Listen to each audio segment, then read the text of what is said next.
Saudara Rohizam bin Muhammad Yusof, Presiden of DITAM. Yang berbahagia, Datuk Jeffrey Sulaiman, Organising Chairman of DITI 2021. DITAM Executive Council members, speakers, exhibitors, guests and participants. Ladies and gentlemen, Assalamualaikum warahmatullahi wabarakatuh and a very good afternoon. Welcome to the VTE 2021 exhibitor webinar in conjunction with our inaugural Virtual Tourism Expo 2021. I am Izandiana Muhammad Khalid and I will be your host for this afternoon. Today, we have 10 speakers to speak to you on the various tourism destinations, packages, and offers, as well as their value proposition. We will stick to the timetable. Please look at the timetable of the webinar and the time slot for each speaker. Each speaker will be given in total of 20 minutes to present and answer any query from our participants. Please keep to the time slot given so that you don't encroach on the next speaker's time slot. A timekeeper will remind you of the time. For the participants, if you have a question, you will find a quick Q&A button at the top right of your screen. And if you click that, you will be asked to enter your name, then you will enter a chat room. But if you would like to ask a question, please click the ASK button to send your questions. I repeat again, if you would like to ask a question, please click the Ask button to send your questions. And all your questions will be answered by our speakers after their presentation. I would like to introduce our first speaker is Mr. Azman Munif bin Muhammad Bukhari from the Langkawi Development Authority LADA. He will be speaking to us on the topic reopening Langkawi. Without further ado, let us give us our hands to Mr. Azman Munif. Mr. Azman, the session is yours. Thank you so much, Diana. Thank you to Rohizam, Yusof, Datuk Jeffrey from DITAM, and the rest of the speaker and audience. Let me just share my slide.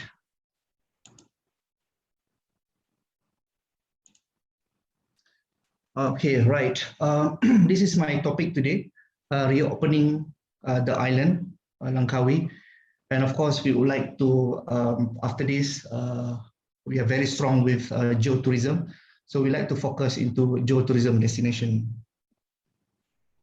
So for the reopening, actually, we have launched what we call a Langkawi TREC. That is the recovery plan that we embark for 2 years, 2021 and 2022, just to get back the economy after a long silence.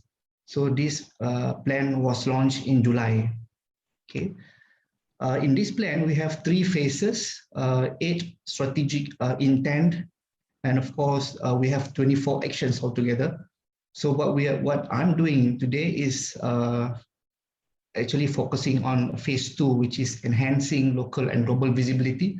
We need to strengthening tourism networking, just in lieu for our opening in September, inshallah. So in order for us to achieve safe destination, in order for us to open, we need to achieve 3 things first. Number 1 is the immunized island. So we need to get 70% or 80% of our population vaccinated, and we are close to achieve that by the end of this month, August.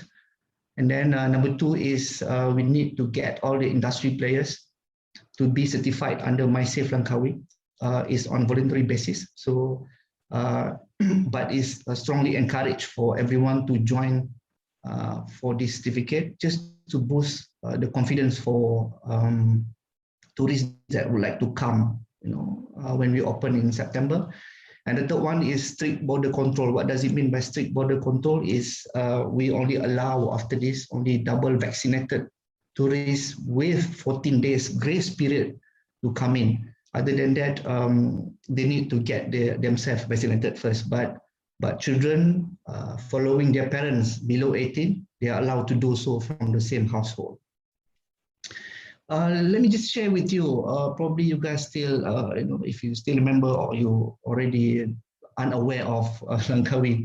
Langkawi actually is an archipelago of 99 islands altogether.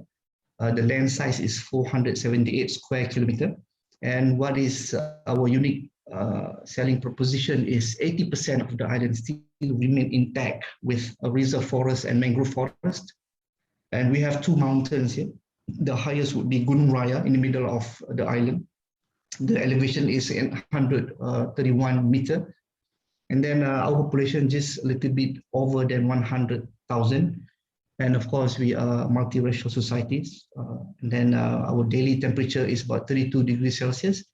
The best part of Langkawi, we have international access via airport and jetty. We have complete CIQ facilities at those touch points. And of course, we were declared as duty-free islands back in 1987. That was the time that Langkawi, began a journey in tourism.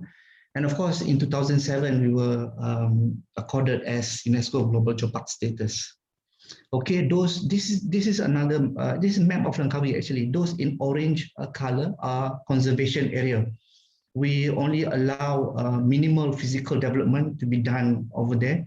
So therefore tourists can enjoy all the nature endowment in Langkawi. Okay, why are we getting Geopark status? Geopark actually, we have actually 5 major evidence of earth formation.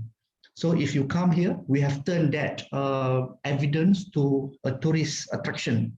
So when you come here, you can go and visit those trails to see the formation of Earth. As number 1 says that we are part of ancient supercontinent. We are part of Australia a long time ago. So we've been shifted from the southern hemisphere up to where we are right now. You can see we have evidence of that. And then number 2, meteorite impact crater. So if you ride up to Gunung Raya, so you can see clearly the crater that created by the meteorite. It's very good story. And then of course, not every places in this world is so lucky enough to have a 1 billion year old stone that available. You see the Earth age is 4.5 billion. So basically in Southeast Asia, Langkawi is the oldest land. Then of course, let's go to number 4 and number 5 because of these unique 99 islands altogether. So islands on the northwest of Langkawi are formed by karst island. So it's very good for boating activities over there. Okay. Next would be we have clustered Langkawi to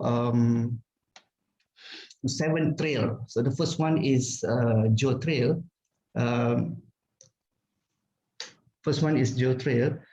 And then so at these 4 places you can go and visit. It has a very good it's very good access to these 4 places like Mat Chincang Cambrian where the cable car is. Cable car actually hold 3 records. Number 1 is the world's steepest at 42 degree. Number 2, it has if you see at the photo there, there's the longest suspension bridge in the world. And number 3, it has a single mono cable that carry up all the gondolas, up and down. Number 2 is Kilim Karst, where you can do very good boating activities, see mangrove and the formation of the islands, and of course some eagle watching over there. And then number 3 is the Munting Marble Geoforest Park. There's a lake that you can go and dip yourself. It's a freshwater lake, it's very good. And then number 4, the latest one is Kubang Badak Bio Geo Trail. Also has some many evidence of earth formation over here. Okay. Next would be this is another trail that we are developing, the Eco Trail. So you can do actually 6 activities here. From birding, eagle watching, butterfly watching, because we have a very good number of butterfly on the island, and then coral propagation. There are spots of coral around the island, a major island Langkawi. So we could do. Need to unlock your iPhone. Then Number 4 is we do geosite beautification drive as well. We have 38 geosite altogether. So Trash Hero, the NGO, will go around and collect some trash. Then of course, we do mangrove planting and tour around the island. And the last one would be the marine park. Okay. And then this adventure trail, we have 8 activities. Of course, at the moment, they are not offering until the island is fully open in September, and then they are back, like ATV tour, go-kart racing, cave exploration, horseback riding, jungle trekking, hiking, jet ski tour. I believe Hussein here will explain later, and kayaking, helicopter tour, skydiving, tandem skydiving, only available in Malaysia, and then only available in Langkawi. And of course, the last one is zip lining and skytrack adventure. And then this is cultural trail. We also have a very good legend story, myth, as well as history, like Beras Tobaka, then Compact Craft, village lifestyle excursion, Masuri Complex. And you can indulge yourself how to plant paddy at Rice Museum. Air Hangat Village is the only 4 in the world that offer saltwater hot spring. And of course, we also have religious trail that you can visit on the island and the Legend Park in Kuala. And then this is shopping. We're still famous with duty-free. Perfume and cosmetic is very cheap and competitive price. Wine and liquor, chocolate, of course, kitchenware, and cigar and tobacco. Recently, government has lifted the duty-free, so it go back to the same price as the mainland. And then this one is leisure and learning. They are man-made attraction, like National Art Gallery, Balai Seni Lukis, Underwater World, Joe Park Discovery Center, Langkawi Wildlife Park, Galleria Perdana, Mardi Agro Technology Park. We have spas, day spas and spa at hotels as well. Crocodile Adventureland, Sunset Cruise, and of course the award-winning golf, the Ernie Els Club, actually. Architect by Ernie Els. And destination is couldn't be complete if without food. So we also have exotic food and Western food available. So we have exotic food like Bronok. Bronok is actually it's a family of sea cucumber. It's only eaten here in Langkawi. For the whole Malaysia, nobody eat only Langkawi. So whenever you come to the island, you must try this. And of course, we are very famous with gulai panai. And then local grill favorites, of course, we have fresh seafood. Western Delight, of course, along Pantai Chenang, we have good restaurants serving Western food as well as at F&B outlet in hotels. And Pasar Malam also becomes a tourist attraction by itself. We have 7 days in the week, so 7 Pasar Malam at every different places around the island. And of course, bars and cafes are located either at hotels or Pantai Chenang. And then this one is incentive that we are offering. So for travel agent who like to bring your group, minimum 80 packs, staying 3 nights, we could actually host a welcome reception at airport, cultural performances, and 1 meal, either lunch, dinner, or high tea. And of course, it comes with goodies of local handicraft. And this one actually for social media influencer, KOL, vlogger, YouTuber, celebrity. So if you guys happen to be one of those, following you, let's take a look at if you have more than 3 million followers, subscribers, likes, average page per view per month. So what do we give? We give you free entrance to places of interest, 5 days, 4 nights stay, transportation, selected activities, experience, 2-way ticket, food and beverage, spa. Of course, when you come here, you need to write about us. Okay. And then this is the competition that's going on right now. So it's very easy to win. So whenever in the past that you visited Langkawi, you just tag your photo and then nominate to friends and family, put some captions, and you would be the winner of this contest. The first prize would be 3 days, 2 nights staying at 5-star hotel. Second prize is 4-star hotel, and then third prize is 3 days, 2 nights at 3-star hotel. So don't wait no more. Just look at your photo in your phone or your computer, and then join this. Okay, so that's about it. Thank you so much, Saudari Pengungsi. Thank you.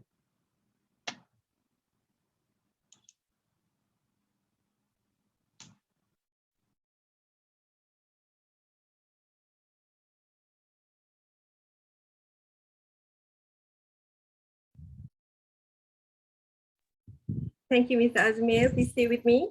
Let's see if we have any question from the audience. Okay, one question for you.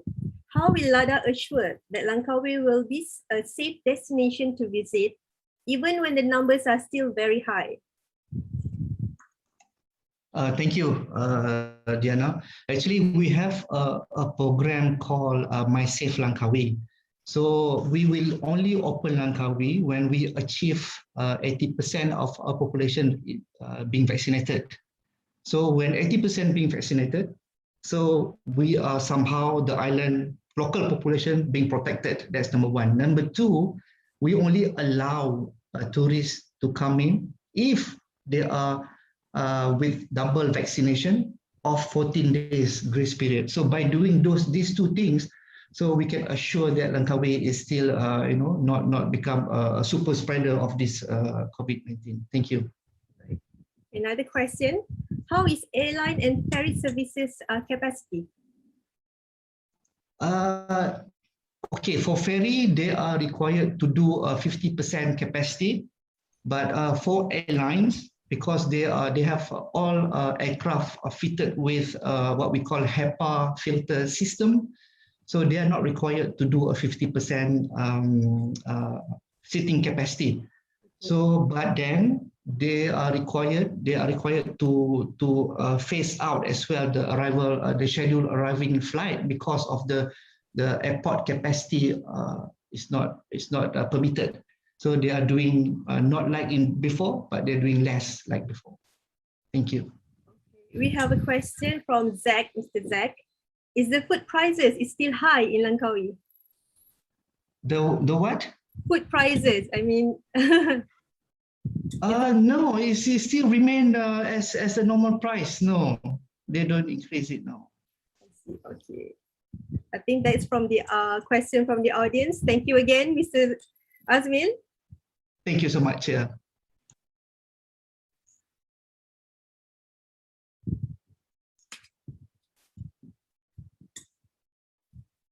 Okay. Our next speaker is Mr. Mistam Taib from Persatuan Kampung Stay and Homestay Malaysia. He will be speaking to us on package homestay program.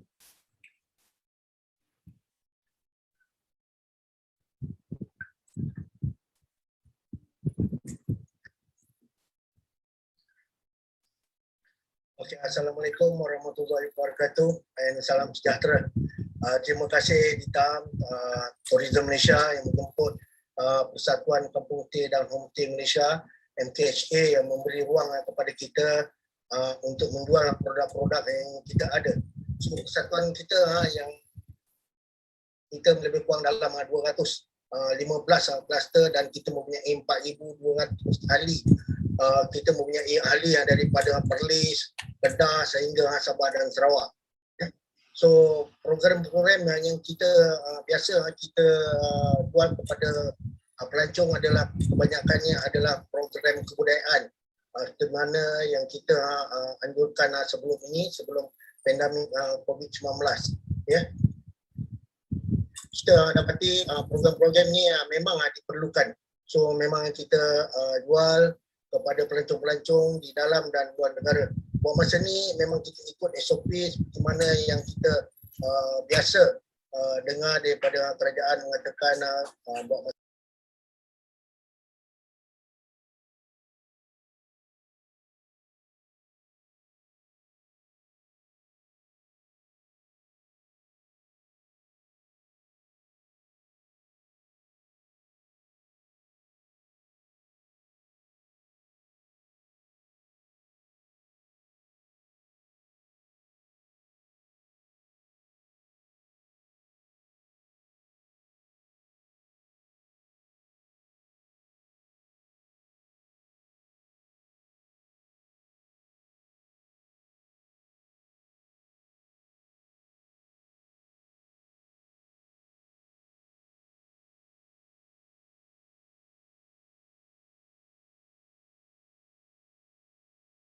dimajukan juga oleh Tourism Malaysia dengan kerjasama Persatuan Kampung Teh dan Homestay. So tuan-tuan dan puan-puan bolehlah melayari jomhomestay.my kerana banyak program yang ada dalam tu, penginapan, kan? Tempat-tempat melancong yang ada. Tuan-tuan kalau nak pergi ke tempat di Bukit Tinggi, gunung, kalau nak pergi kawasan di berhampiran dengan Gunung Kinabalu, kita ada homestay di sana, Kundasang, Walai Tokau. Kalau kita nak tempat-tempat yang berhampiran dengan laut, kita pun ada. Kita ada. Kalau kita nak pergi di Terengganu, kalau kita nak lihat tempat kawasan-kawasan orang membuat wow. Kalau kita nak tengok DK Barat, kita boleh pergi ke Kelantan. Ya. So kalau kita nak pergi melawat di Santubong pun ada. Di Sarawak, di Pulau Pinang, semua ada. So homestay yang ada di tempat saya, seperti mana saya ada masukkan dalam Visual Tourism Malaysia 2021 ni. So homestay yang ada di tempat saya adalah homestay di Plando Best. Dan yang berhampiran dengan saya adalah homestay Air Limau. Dan di Selangor sana kita ada homestay Bougainvillea yang berhampiran dengan Batu Cave, dan kita ada homestay Sungai Haji Dorani. So kalau nak pergi ke sawah, kita boleh pergi homestay Sungai Haji Dorani. Kalau kita nak menikmati kebudayaan orang-orang Melaka, kita ada Baba dan Nyonya, kan? Dan kita ada Dondang Sayang, kan? Semua kita boleh pergi ke homestay Air Limau, dan juga di Kampung Moten. So mungkin tuan-tuan dan puan-puan pernah sampai di Melaka dan melawat homestay Kampung Moten. So ya, jangan lupa kalau biasa tuan-tuan pergi ke Melaka, tuan-tuan biasa pergi Kampung Moten, kan? Di Kampung Moten tu macam-macam ada kebudayaan. Kalau kita lihat waktu malam, kan? So sebenarnya ahli homestay kita pun berada di situ. Dan tidak kurang apa kurangnya kalau misalnya tuan-tuan datang ke Negeri Sembilan. Negeri Sembilan ni orang adat, orang Minang. So macam-macam kita ada. So kawasan saya kawasan berhampiran di tepi pantai. Kalau orang KL kalau nak datang buat snorkeling, tak payah pergi jauh-jauh. Datang di Port Dickson saja. Di Port Dickson apa kurangnya, kan? So sebelum ni semua orang tak tahu. Di Port Dickson, di kawasan pantai Blue Lagoon, dia berhampiran dengan Tanjung Puat. Itu tempat saya daripada kecil saya buat snorkeling. Cuma biasa daripada dulu memang tak diwar-warkan. So hari ni tiba masanya saya war-warkan. So datang di Port Dickson. So kalau nak snorkeling, tempat dia memang cantik. So kalau nak pergi ke tempat hutan simpan Tanjung Puat pun ada. Jangan lupa tiap-tiap bulan Mac, awal bulan Mac tiap-tiap tahun, jangan lupa lihat burung hijrah, iaitu burung elang raptor. Ya. So burung ni memang tiap-tiap tahun memang dia datang dekat situ. Ramai orang, beratus-ratus orang yang datang untuk ambil gambar burung ni. Burung tu bukan main besar tau. Takat anak kucing tu pun dia boleh angkat, no problem. So datang, jangan lupa. So kita tengok tempat sejarah. So bangunan rumah api yang dibina masa zaman Belanda dulu. So tempat tu memang cantik. So kawasan dia tinggi dan kita boleh berdaki Bukit Batu Putih. Itu tempat tu memang famous. So orang-orang yang berdekatan dekat sini macam saya boleh dikatakan lebih daripada 20 kali saya naik di tempat Bukit Batu Putih. Memang cantik. Lebih-lebih lagi waktu matahari nak terbenam. Memang cantik. So jangan lupa datang ke kampung. Kalau misalnya tak nak tinggal di kawasan homestay kita, hotel kita pun ada berdekatan. Kawasan kita semua dekat dengan hotel. Hotel Hibiscus pun ada, kan? Lepas tu di Pekan Port Dickson Hotel Diwa pun ada. So lain-lain hotel pun ada. So no problem. So datang ke kampung kita boleh buat program kebudayaan. Ni dia. Kalau nak tengok macam mana orang Melayu kahwin, kan? Macam mana kita berarak, kebudayaan Minang dekat sini kita boleh buat. Ya, macam-macam kita ada dekat sini. So contoh dia. Sebelum ni kita menyambut pencung daripada negara China. bila dia orang turun saja daripada bas, kita bagi mereka sepasang baju Melayu dan baju kurung. Tiap-tiap orang, bayangkanlah kalau ada orang turun satu bas tu, kita bagi dia pakai pakaian tu, dan yang perempuan tu kita bagi pakai tudung comel-comel. Jangan lupa datang di sini kalau nak menikmati kebudayaan orang kampung di kampung Teluk Pelanduk. Ni nama dia Teluk Pelanduk. Dulu masa asal dulu memang ada banyak pelanduk, tapi pelanduk sekarang dah tak ada, dah pupus. So jangan lupa kalau tinggal di sini, di homestay di Pelanduk, program kebudayaan memang banyak ada. So kalau kita nak melihat di berhampiran tempat kita ada sungai, Sungai Linggi. Ini tempat ni kita boleh explore tempat tu. Ya. So kita boleh naik boat penumpang yang berdaftar dengan Jabatan Laut bukan boat yang biasa-biasa punya kan. So kita naik boat, kita datang bawa family kan. So daripada boat situ kita boleh lihat ni ada Pulau Bangau. Tiap-tiap lebih kurang dalam pukul 6 burung bangau, beribu-ribu bangau akan datang ke pulau tu untuk dia tidur malam ada kat situ. So memang kalau tengok tempat tu memang memang cantik tempat dia. Sungai Linggi. So kemudian kalau nak tengok buaya, ini bahaya ni. So tapi kita keselamatan semua kita ada. Kita ada life jacket, boat yang kita naik itu pun besar. So boleh naik 10-15 orang, no problem. So buaya tu pun dia tak ada kacau orangnya. Tak pernah kita ada dengar buaya Linggi ada tangkap manusia, tak ada. So kita boleh lihat buaya. Jangan lupa di Sungai Linggi sana ada satu dia panggil orang kalau dengar memang takut. Buaya. Ini bukan buaya darat ini buaya laut, buaya sungai. Situ dia orang panggil buaya tembaga. Tapi jangan bimbang pasal kita naik boat penumpang yang berdaftar dengan Jabatan Laut. So kita keselamatan semua cukup. So kita boleh lihat buaya tu yang duduk di tepi sungai kan. So memang dia tak pernah kacau orang. Sungai Linggi memang tak buaya Sungai Linggi memang baik-baik. So kita boleh tengok daripada jauh saja, tak boleh pergi dekat. So pemandu pelancong yang bawa tu pun dia tak bagi pergi dekat. So kita boleh ambil gambar Kemudian jangan lupa kan, kawasan sungai ni orang kata di mana ada buaya di situ ada udang galah. Udang galah sana memang besar-besar. So kalau nasib kita baik kan, kita boleh jumpa orang yang mancing udang galah. Kalau misalnya dia nak jual, kita dapatlah, kita beli. Kalau misalnya teringin nak memancing, jangan lupa. Kita ada package memancing udang galah dekat sana disediakan. So jangan lupa lagi satu di sungai tu. Kita boleh lihat kelip-kelip pada waktu malam. Pasal di sungai tu kita ada banyak pokok pohon beremang. Ada orang cakap lah pohon beremang ni memang tempat kelip-kelip Memang banyak dekat situ. So waktu siang kalau kita nak melihat macam mana ni tempat dia orang ternak kupang, jangan lupa kupang lah tu. Lokan, kita boleh pergi ke Taman Lokan. So tempat tu memang besar, cantik. So diusahakan oleh seorang pengusaha orang Melayu kita, dia bekas askar. So tempat tu memang cantik. So sejak COVID ni memang tak ada orang, tapi lepas COVID ni buka, jangan lupa datang kat situ. Kita boleh buat perkemahan dekat situ. Tapi jangan lupa kena ikut SOP itu di sungai.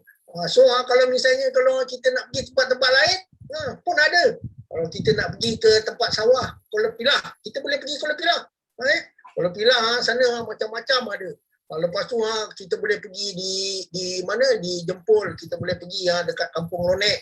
Kampung Ronek sana dia ada sawah. Dia panggil sana program mengocar. Mengocar ni tangkap ikan. Di mana yang ada di sungai homestay Sungai Haji Durrani pun ada tangkap ikan. So ikan ni ikan semilang lah. So ikan keli. Saya pernah join dia orang. Saya bawa pelancong, saya pun join sekali. Memang seronok. Macam mana gelinya nak tangkap ikan keli, tapi kita memang berjaya lah. Kita boleh tangkap dulu. Saya boleh tangkap 1 ataupun 2 ekor lah. Alhamdulillah. Dan program kalau ada program yang lain pun kita boleh pergi. Kalau kita nak tempat air terjun, kita boleh pergi ke Kuala Kelawang. So kita ada homestay di sana. Air terjun di bukit apa nama tempat tu?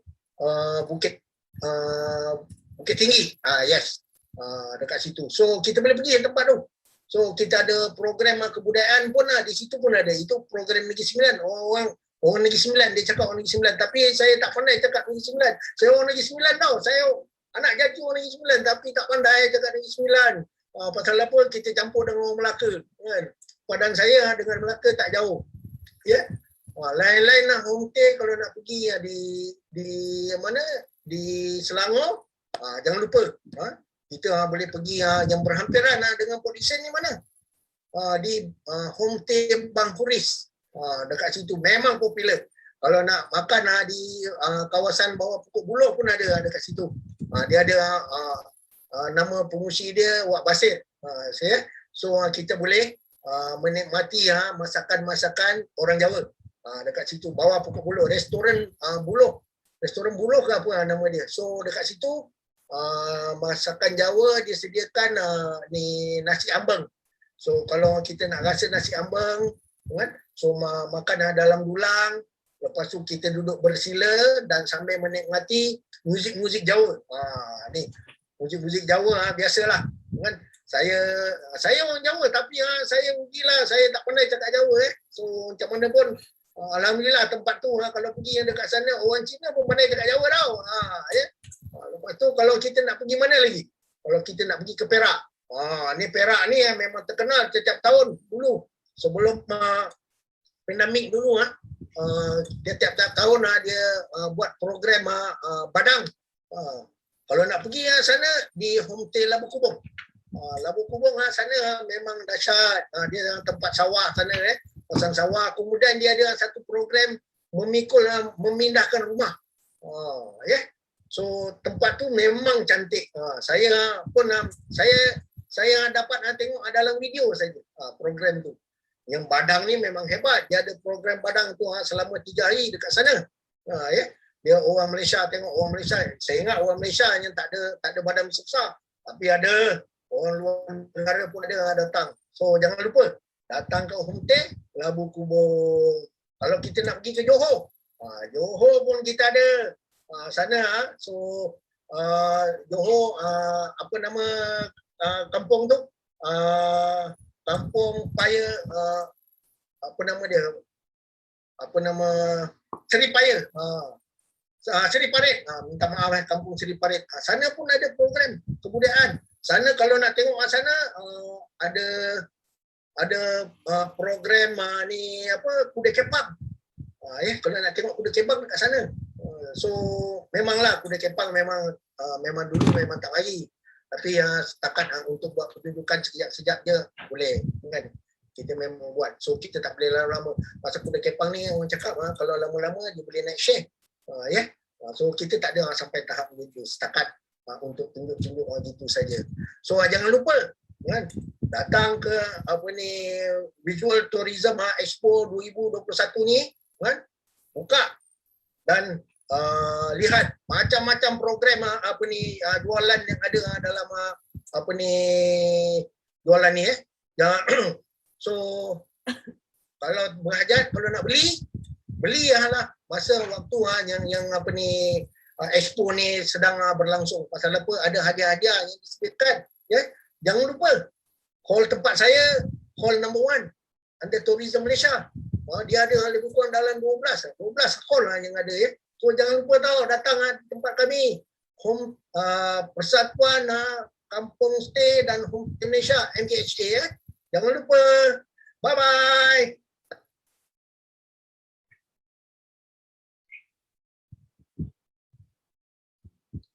Thank you so much, Mr. Mistam Taib. Mr. Tom, are you here with us? We have a few questions. Sangat menarik presentation daripada Bucin Mistam. Okay, ada beberapa soalan daripada audience. Okay, salah satu soalan ni, bilakah homestay dijangka buka untuk tempahan? Ya, ini salah satu soalan kemungkinan susah juga kami nak cakap. Tapi walaupun buat masa sekarang homestay belum dibuka, so kita kena plan buat jualan juga. Berkemungkinan dalam masa bulan September ataupun bulan bulan Oktober jika kerajaan membenarkan dan kita mendapat kelulusan daripada Kementerian Pelancongan untuk membuka program pelancongan, insyaAllah kan, dengan izin Allah kita boleh teruskan untuk menerima kedatangan pelancong ke tempat-tempat kami. Ada yang bertanya bagaimana untuk dapatkan semua list homestay di Malaysia? Boleh share email ke atau nombor telefon untuk dihubungi? Okey, gini, seperti mana yang saya syorkan, so boleh lawati di jomhomestay.my. Jomhomestay.my ni adalah salah satu daripada laman web yang dibangunkan oleh Tourism Malaysia dan Persatuan Kampung Stay dan Homestay Malaysia. So homestay banyak ada dalam tu. So pilihlah program-program mana yang diperlukan. Kalau nak merasai kediaman di Port Dickson, pilih homestay di Pelanduk, di Negeri Sembilan. Kalau nak merasai di Sabah, carilah homestay yang berada di Sabah seperti nama Walai Tekau di Kundasang dan macam-macam lagi. So boleh cari, klik di sana, ada nama dan nombor telefon yang tertera dalam laman web berikut. Soalan daripada MK, bolehkah kita booking melalui online homestay? Yes, memang boleh.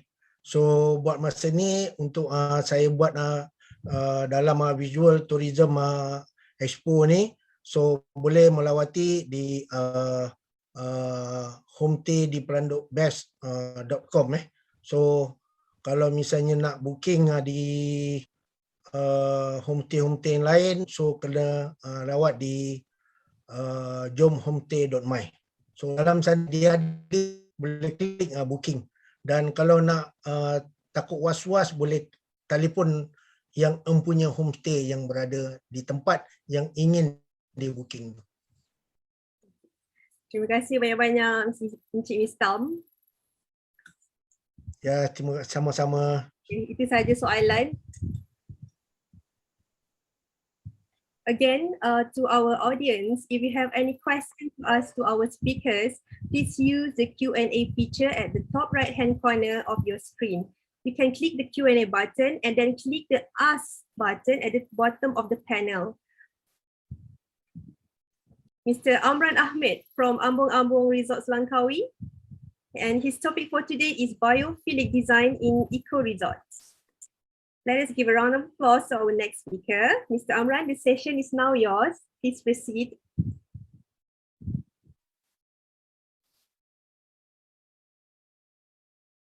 Thank you, Diana. Can you all see my screen? Biophilic design in eco resorts.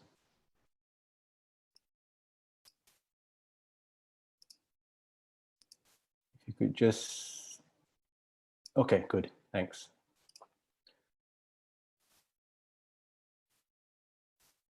Okay, good afternoon and welcome to my webinar. My name is Amran Ahmad. I'm a co-founder of Ambong Ambong. We own and operate 2 boutique eco resorts in Langkawi. Firstly, I'd like to thank the organizers, Encik Rohizam and his team from DITAM, for organizing this virtual travel expo and for inviting me to present today. The topic of my webinar today is on biophilic design in eco resorts. Now, we're all familiar with the term eco resorts and ecotourism, but I must admit, the term biophilic design or biophilia is still rather new to me. In fact, I only came across this term last year in an article about how biophilic design is set to play an important role in a post-pandemic world. After doing some research into the term, I found that these ideas are very much in line with what we at Ambong Ambong strive to achieve all along when building our resorts and when creating experiences for our guests. The more I learned about biophilia and biophilic design, the more deeply it resonated with me. Biophilic design has provided us a framework, not just to apply in building resorts, but I believe that an awareness and understanding of biophilia also helps us live deeper and more meaningful lives. Here are the contents of my webinar today.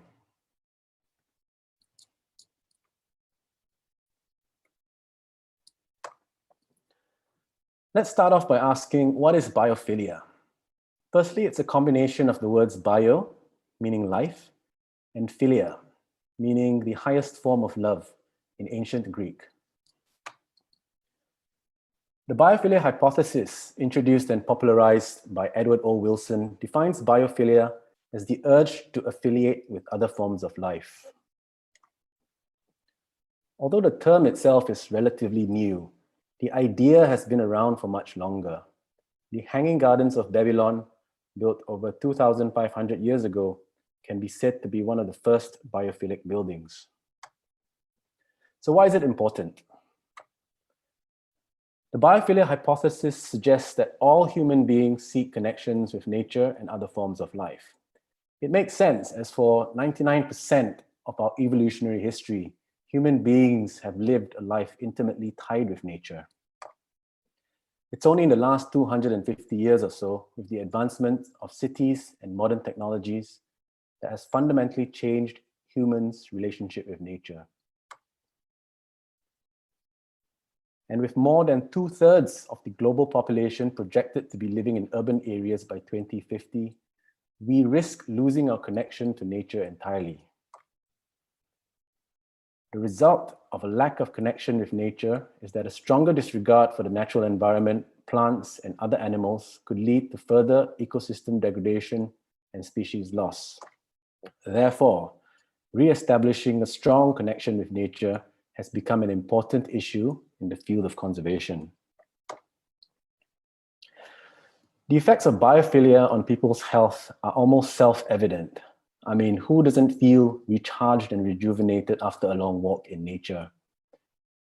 Much of the scientific evidence, however, can be linked to three overarching mind-body systems: cognitive, psychological, and physiological. In cognitive functionality and performance, strong connections with nature can provide improved focus, mental engagement, and attentiveness. When we go for long walks in nature, our higher cognitive functions take a break.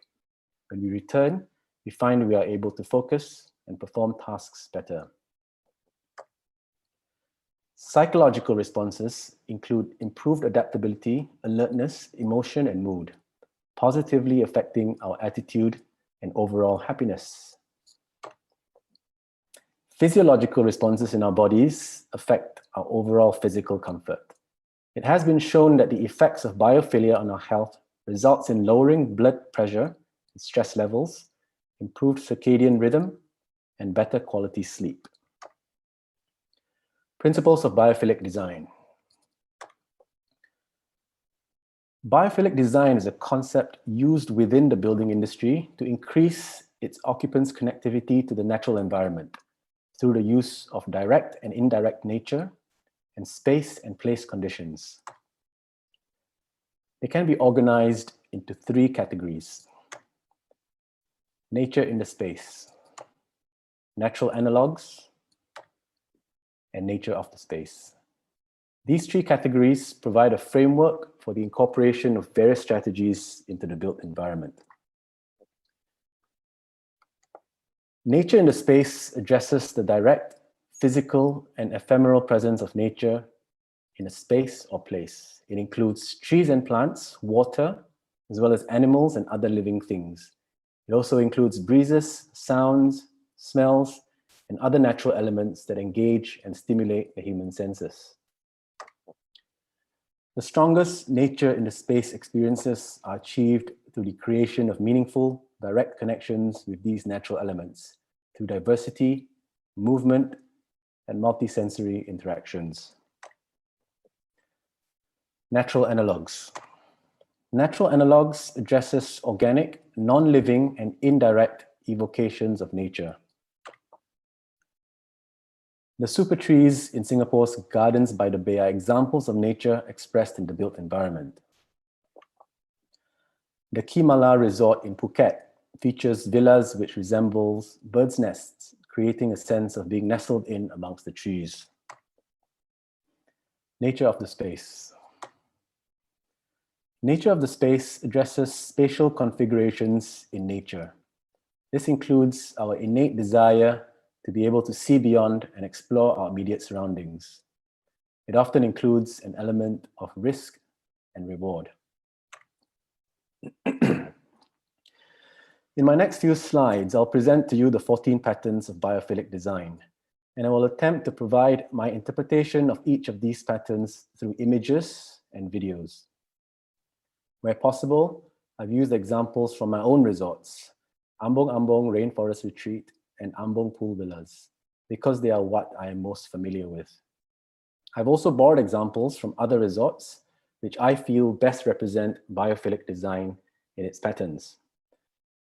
In some cases, I've made use of other buildings, which make excellent examples of biophilic design, not just in their design, but by the impact they have had on their occupants and their environment.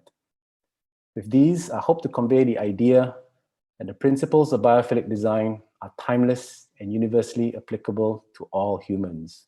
They are not bound by any one industry, culture, nation, or to any particular period in time. 1. A visual connection with nature. From Villa Kemarong, looking out towards Telok Baru, one is privy to a view of elements of nature, living systems, and natural processes. A space with a good visual connection with nature feels whole. It grabs one's attention and can be stimulating or calming. It can convey a sense of time, weather, and other living things. 2. Non-visual connection with nature. Non-visual connection with nature refer to the other 4 senses: hearing, touch, smell, and taste. A space with good non-visual connection with nature feels fresh and well-balanced, conveying the sense of oneness with nature. In this video, try and imagine the cool sea breeze gently blowing on your skin.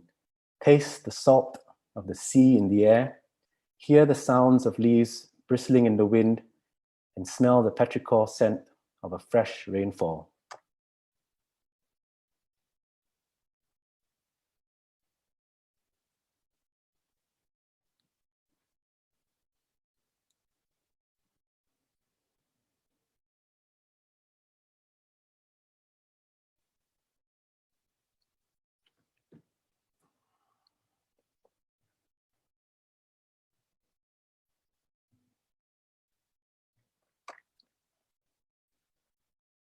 Three, non-rhythmic sensory stimuli. Non-rhythmic sensory stimuli are short and seemingly random connections with nature that may be analyzed but may not be predicted precisely. In this video, you can hear the intermittent sounds of birds and cicadas, the sounds of the jungle only heard during certain times of the day. It is a brief but welcome distraction.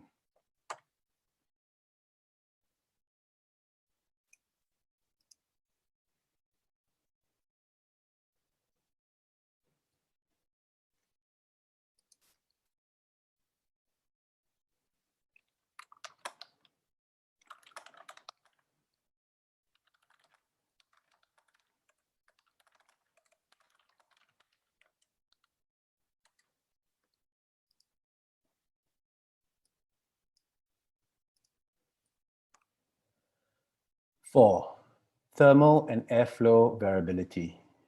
Thermal and airflow variability can be described as changes in air temperature, humidity, airflow across the skin, and surface temperatures that mimic natural environments. A space with good thermal and airflow variability feels refreshing, active, alive, and comfortable. The multiple award-winning Khoo Teck Puat Hospital by RMJM Architects in Singapore is often referred to as an exemplar of biophilic design, in particular for its use of thermal and airflow variability. The hospital's wide open walkways linking the wings draws in fresh air from the exterior courtyards. The cool air that circulates helps maintain the temperature of the building, while patients have operable windows in their rooms, allowing for greater personal control. 5. Presence of water. A space with a good presence of water, whether natural or man-made, feels compelling and captivating. The fluidity and sound of the river, the reflection of light caused by the surface of moving water will determine whether a place is stimulating, calming, or both. The Maya Ubud Resort in Bali and the Float House River Kwai in Kanchanaburi are two examples of resorts who make use of the presence of water. It is a condition that enhances the experience of a place through seeing, hearing, and feeling water. 6. Dynamic and diffuse light.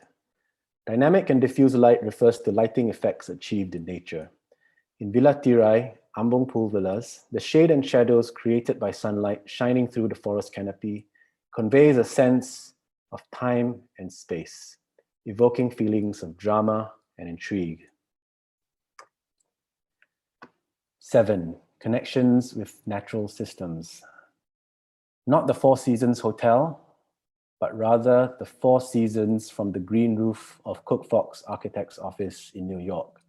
These images show a good connection with natural systems, connecting occupants with local ecosystem activity, evoking a relationship to a greater whole and making one aware of the seasons and the cycles of life.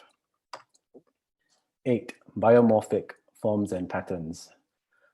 A space with good biomorphic forms and patterns feels interesting and comfortable, captivating, contemplative, and absorbing.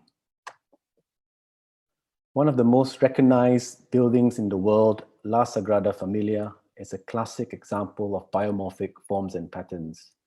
Gaudi drew inspiration for the design from natural forms as seen in the branching columns of the nave, evoking a sense of walking through a forest. 9. Material connection with nature. A space with a good material connection with nature feels rich, warm, and authentic. Material connection with nature is material and elements from nature that, through minimal processing, reflect the local ecology or geology to create a distinct sense of place. In our villa bedrooms, the light wooden tones of rubber wood floors creates a sense of warmth and coziness, reflecting the local ecology. Additionally, it informs guests of the significance of the rubber tree in Malaysia. 10. Complexity and order. A space with good complexity and order feels engaging and information rich, with an intriguing balance between boring and overwhelming. Complexity and order is rich sensory information that reflect those in nature. Examples of complexity and order can be best seen in the architecture of places of worship, as seen here in mosques, as well as in Chinese and ancient Hindu temples. 11. Prospect. A space with good prospect feels open and free, yet imparts a sense of safety and control, particularly when alone or in unfamiliar environments. Observing fishing boats returning from the sea while watching the sunrise from Villa Kamarong evokes a sense of stillness and discovery from a safe and secure environment. These feelings are what gives rise to prospect. 12. Refuge. A space with good refuge feels safe, providing a sense of retreat and withdrawal for work, protection, rest, or healing. A good refuge space feels separate or unique from its surrounding environment. Its spatial characteristics can feel contemplative, embracing, and protective. 13. Mystery. A space with good mystery creates a sense of anticipation, offering the senses a kind of denial and reward that compels you to further investigate the space. At the entrance to Ambong Pool Villas, you cross a bridge through the forest canopy. The trees partially obscure the view of the sea and islands, which are slowly revealed to you as you reach the other end. 14. Risk, peril. A space with a good risk-peril condition feels exhilarating and with an implied threat. One feels that it might be dangerous, but intriguing and worth exploring, possibly even irresistible. The Sky Lodge Adventure Suites, hanging off a cliff in the sacred valley of Cusco in Peru, is perhaps an extreme example of risk-peril. It is an identifiable threat coupled with a reliable safeguard. That concludes the 14 patterns of biophilic design, and I'm also nearing the end of my webinar. Before I end, I'd like to bring us back to the role biophilic design has to play going forward. Biophilic design goes hand in hand with ecotourism. In fact, it enhances the ecotourism experience. It is expected that biophilic design will play a central role in the recovery of tourism globally. Market research has shown that having experienced lockdown, people are increasingly choosing nature-based travel as amongst their top destination choices once they are allowed to travel again. Ministry of Tourism Malaysia has identified ecotourism as the main driver for tourism growth in Malaysia going forward. Ambong Pool Villas and Ambong Ambong Rainforest Retreat are two eco-resorts in Langkawi built on the principles of sustainability and biophilic design. Please do visit our booth to find out more about our resorts and our exclusive packages on offer. Additionally, we are also jointly sponsoring, together with Malaysia Airlines, the grand prize worth 13,000 ringgit, consisting of a 2-day, 1-night stay at our most exclusive villa, a 3-bedroom Villa Raya for up to 6 people. If you are interested in these prizes, please participate in the buyer's contest, and please also visit our booth in Naturally Langkawi, Hall 5 and 6, between 27th and 29th August for further information on our resorts. I'd also like to acknowledge the following references listed here, in particular the paper on the 14 patterns of biophilic design by Terrapin Bright Green. If you would like more information on biophilic design, I highly recommend you visit their website, which I have listed here. Finally, I leave you a quote from the architect Frank Lloyd Wright. I hope you found my webinar useful and interesting. I'm happy to take any questions here. Otherwise, you can send me a private message at our booth. Thank you all for watching, and over to you, Diana. Thank you, Mr. Amran Ahmed from Ambong Ambong, Langkawi. Okay, now let us go. At first, I was not sure what biophilic means, but after hearing your presentations, now I have the idea what the term means and how it is applied in the eco resorts. Thank you, Mr. Amran. Now let us go to the Q&A session. Again, to our audience, if you have any questions, please use the Q&A feature and click the Ask button at the bottom of the panel. Let me check if there is any question from the audience. Okay, one question for you. Mr. Amran Ahmed, why is design such an important element in ecotourism? I think in any aspect of tourism, it's about creating the experience. It's all about creating the right experience. And in the case of biophilic design, the strongest experiences are created by combining different patterns of biophilic design. For example, our villas are designed and built with minimal impact to the natural environment, with nature being a central theme to the resort. For example, trees were incorporated into the design of each villa. Earthworks were kept to a minimum, thus preserving the wildlife and natural environment. As a result of this, today when you sit on your villa terrace, you can observe dusky leaf monkeys, giant squirrels, hornbills, and other wildlife in their natural habitats, all from a close distance. This, coupled with strong spatial characteristics, i.e. cozy rooms, looking out towards expansive sea views, is what creates meaningful experiences for Ambong Ambong guests. So I invite everyone to come to our resort and experience it for yourself. Okay, I have another question here from Mr. Zach. I can appreciate the high philosophical concept, but can the typical tourist appreciate the design? I hope so. I think in a lot of experiences which are created, the only way to understand it and appreciate it is to experience it for yourself. Oh, our live session is now with 100 over people enjoying this educational sharing session now. Thank you, everyone. Okay, we have 2 more questions for you. In your view, what are the strongest elements of biophilic design in Ambong Ambong? Thanks for that question. I think I covered partly in my answer earlier with regards to our building style As I mentioned, when we built our villas, it was very much incorporating the natural environment. Earthworks were kept to a minimum, preserving the wildlife and natural environment. As a result of this, you can observe the wildlife from the comfort of your terrace, of your villas.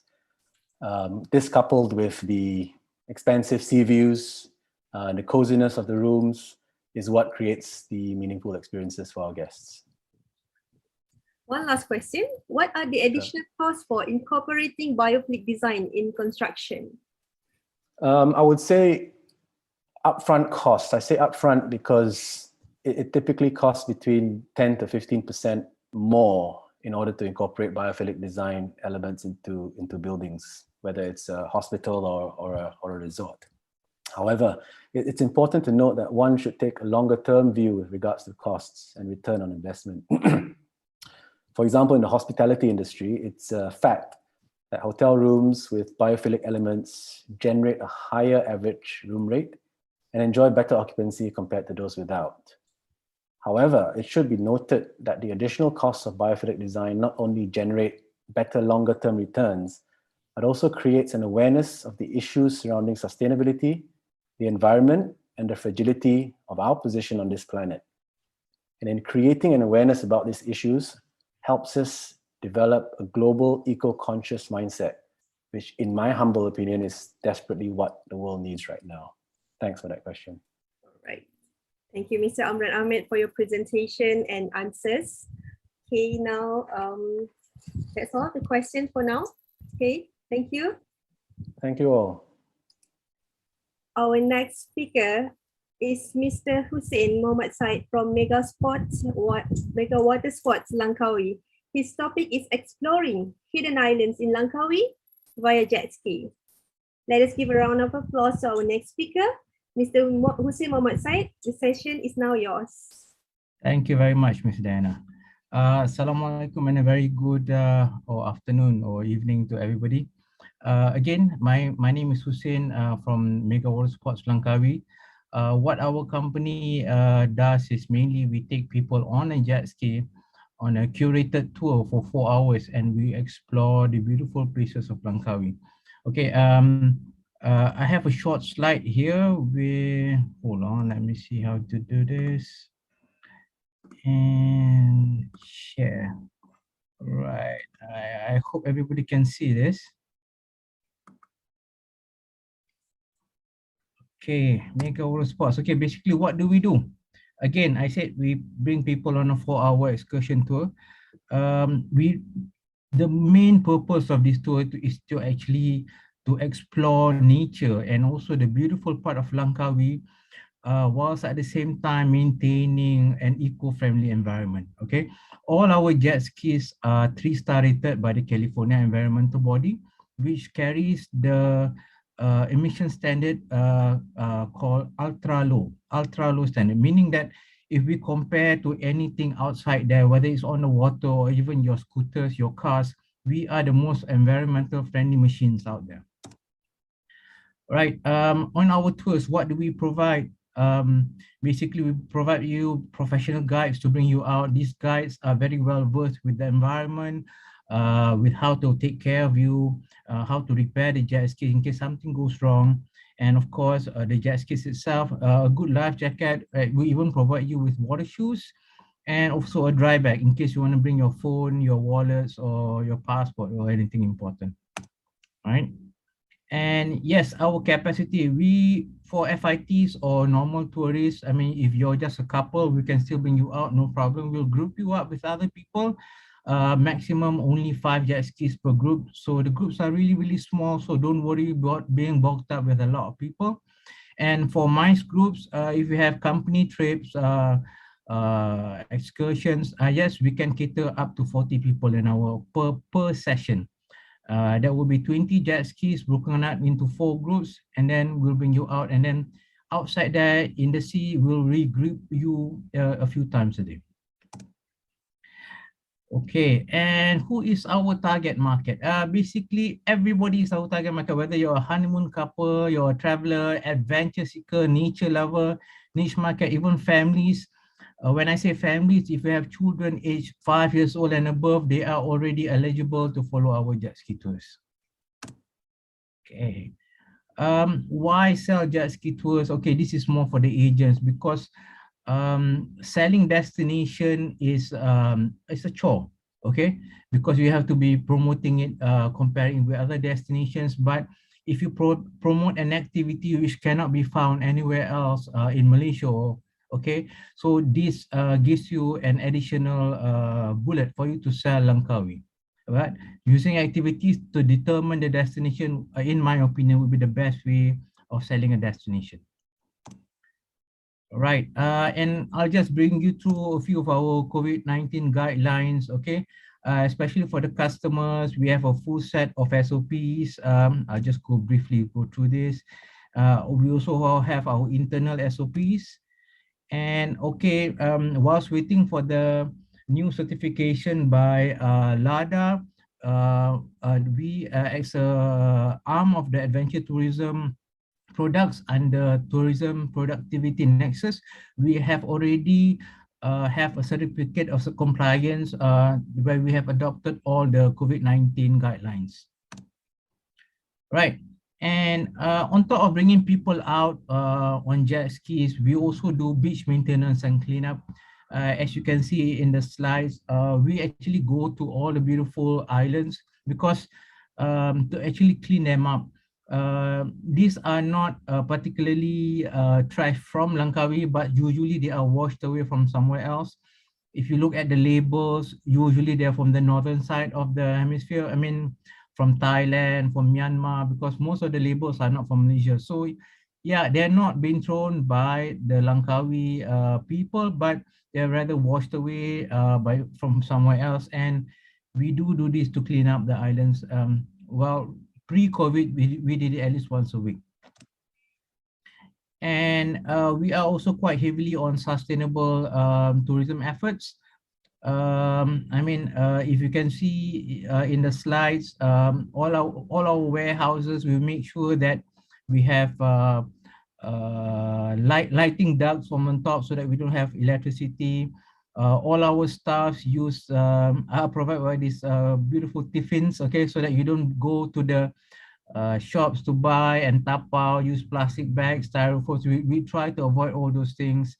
And also Travel Life, okay, this is one of the biggest organizations in Europe where we are in the midst of getting our certification from Travel Life in order to get the Sustainable Tourism certification. Yeah. And a little bit about product updates, okay. We'll be introducing a jet ski with coffee ride soon, okay. Can't show this for long, this PNC. And also the latest things which we are introducing very soon will be the jet ski fishing trip, where we actually go fishing on a jet ski. Okay, the jet skis are equipped with a proper fish finder, sonar, plotter, GPS, and also as you can see in the pictures, yeah, it looks awesome. It's a jet ski specifically designed for fishing. Yeah.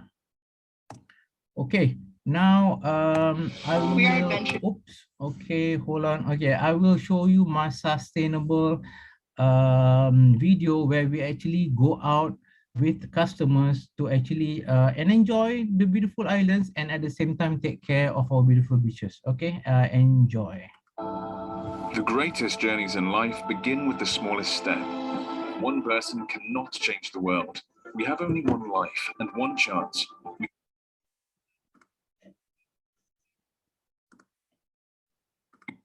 cannot recover time after it is wasted, but together we can make a difference. Plastics eventually end up in the sea, harming marine life. Some become nanoplastic, which can get into our food chain, and this is the biggest impact to our lives. This is about creating awareness, about commitment, persistence, and perseverance. Your contribution and dedication to our environment is by collecting trash from the beaches of our island. Mega Watersports Langkawi's most recognized jet ski tour provider, inspired by the environmental movement, are now providing to its customers an opportunity to participate in this journey. The world belongs to our future generations. Leave nothing behind but footprints.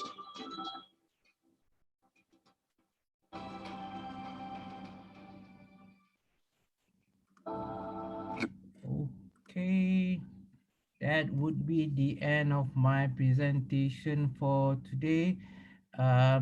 Yes, again, please come to Langkawi, take a take a shot at our jet ski rides, and inshallah you'll be able to explore the real beauty of Langkawi where you have never ever seen in your entire life. Thank you. Back to Ms.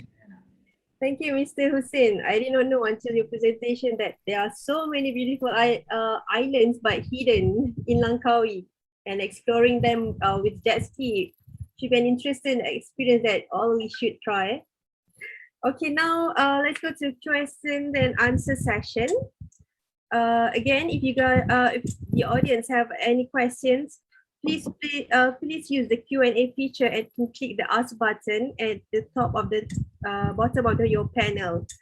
Okay, let me check if there's a question from the audience. Okay, one question for you, Mr. Hussein. Yes. What happened if the jet ski got stolen? Stolen? Wow. Yeah, during the Okay, because our guides will always be with you on a jet ski, and if you run away, there's pretty much nowhere you can run. So don't worry. I don't think that, we've never had an incident, and we've never had anybody try that. It would be interesting, actually. Thank you. All right, another question for you. Yeah. For jet ski, do you have family package, and what is the age limit for children? Okay, yes, we do have a family-friendly package. Okay, there are actually quite a few packages, and all the packages actually starts for children aged from 5 and above, 5 years old and above. Yeah. Okay. I think no more question from audience. So thank you very much, Mr. Hussein. Okay. Thank you, Mr. Cheers. Okay, let's go to our next speaker, Miss Priscilla Wong from the Taras Beach and Spa Resort. She will be speaking to us on bespoke luxury experience at the Taras Beach and Spa Resort. Miss Priscilla, the session is now yours. Hi, thanks, Diana. Good afternoon, ladies and gentlemen. Thank you for joining us today at the VTE 2021 webinar. Are you all actually in search for a private beach with a powdery white sand and a crystal clear water set amidst in a tropical rainforest? If your answer is yes, look no further other than our resort, the Taras Beach and Spa Resort. Allow me to briefly walk you through on what makes the Taras stand out.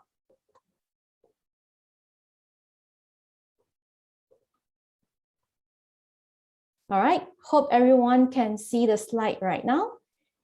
All right, so what makes so different between the Taras and the rest of the resort? First, as briefed earlier, our beach is one of the best beach in Malaysia with a powdery white sand and also crystal clear water with a turquoise blue ocean. Not only that, we are the one and the only resort in the East Coast, Malaysia, with a hilltop villa with a 5 rooms and a private infinity pool, completed with a private butler services throughout your stay. And we are the only resort in the world with a scientific research laboratory for the turtle hatching, meaning to say you can learn the life cycle of the sea turtle. Even your kids also can learn. All right, next we'll be moving on. We are one of the largest resorts in Redang Island with 125 rooms and suites. Additional to that, we also have one of the longest floating ponton with a see-through glass bottom, whereby you can walk it through all the way out to the sea. As you can see at the my background, this is actually our ponton. All right. Not only that, we are having an exclusive private beach, which is protected by the 2 big cliffs, which you can see at my background, the left-hand side and the right-hand side. All right.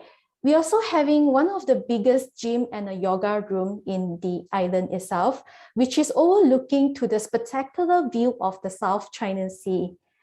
And we have the biggest artificial reefside, tastefully designed fine dining restaurant, which we namely call the Beach Brasserie, which is just right in the front of the ocean. And also, Taras having the biggest beach bar, which is situated right in front of the ocean. Sand table dinner, as you can see over here, is one of our experience dinner. Not only that, we also have the widest water sports activity on our private beach. Why are we so special from the rest of the resorts in the Redang Island?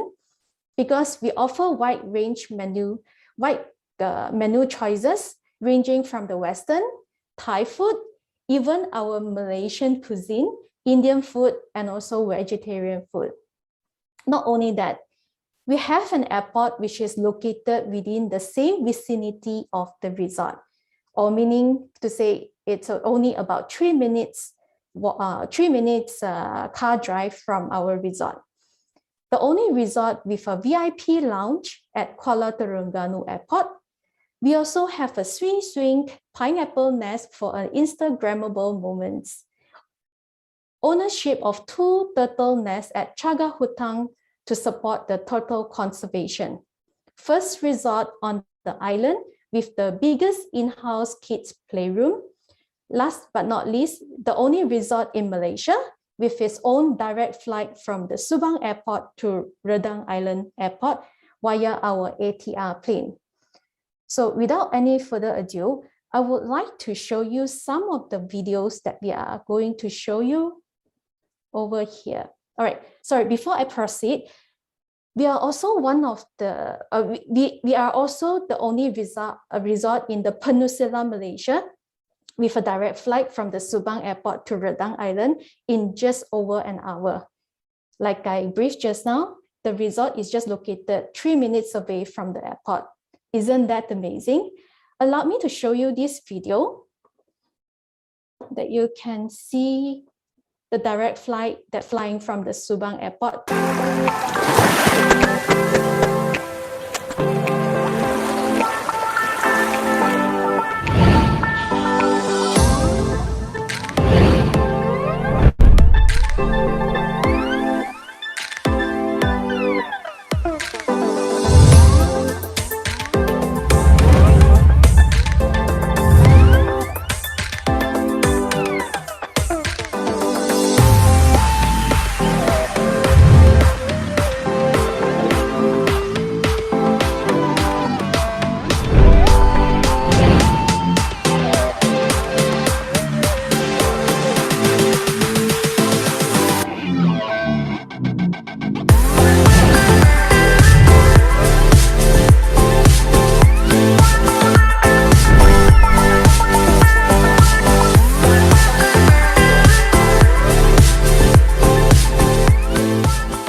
How is it, everyone? Are you all tempted to fly into Taras?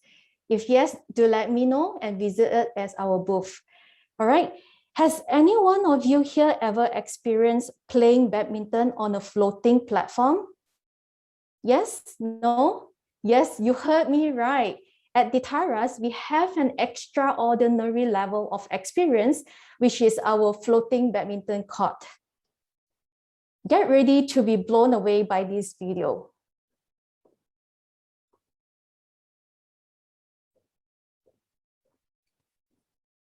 Hit it! That's what I'm talking about. Wait! Okay, now, from the beginning. Hit it, boys.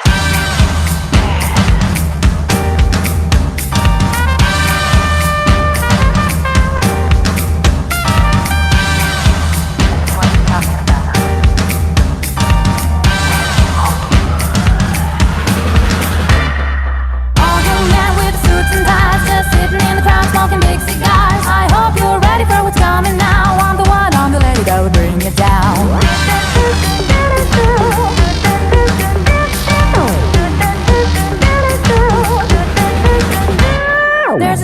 Corner where the big boys play, where the whiskey's running like the river, but they all never come for the booze and bass. I'm the one, I'm the lady that'll rock this place. That'll rock this place. That'll rock this place.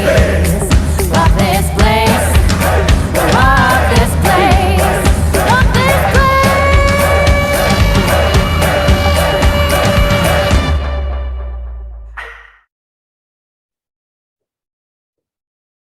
All right, so for those all badminton player, non-badminton player, if you want to to experience different kind level of experience, to let us know, because we are the only one in the world is having this floating badminton court. All right, before we end, I would like to share with you an overall video of the Taras Beach and Spa Resort.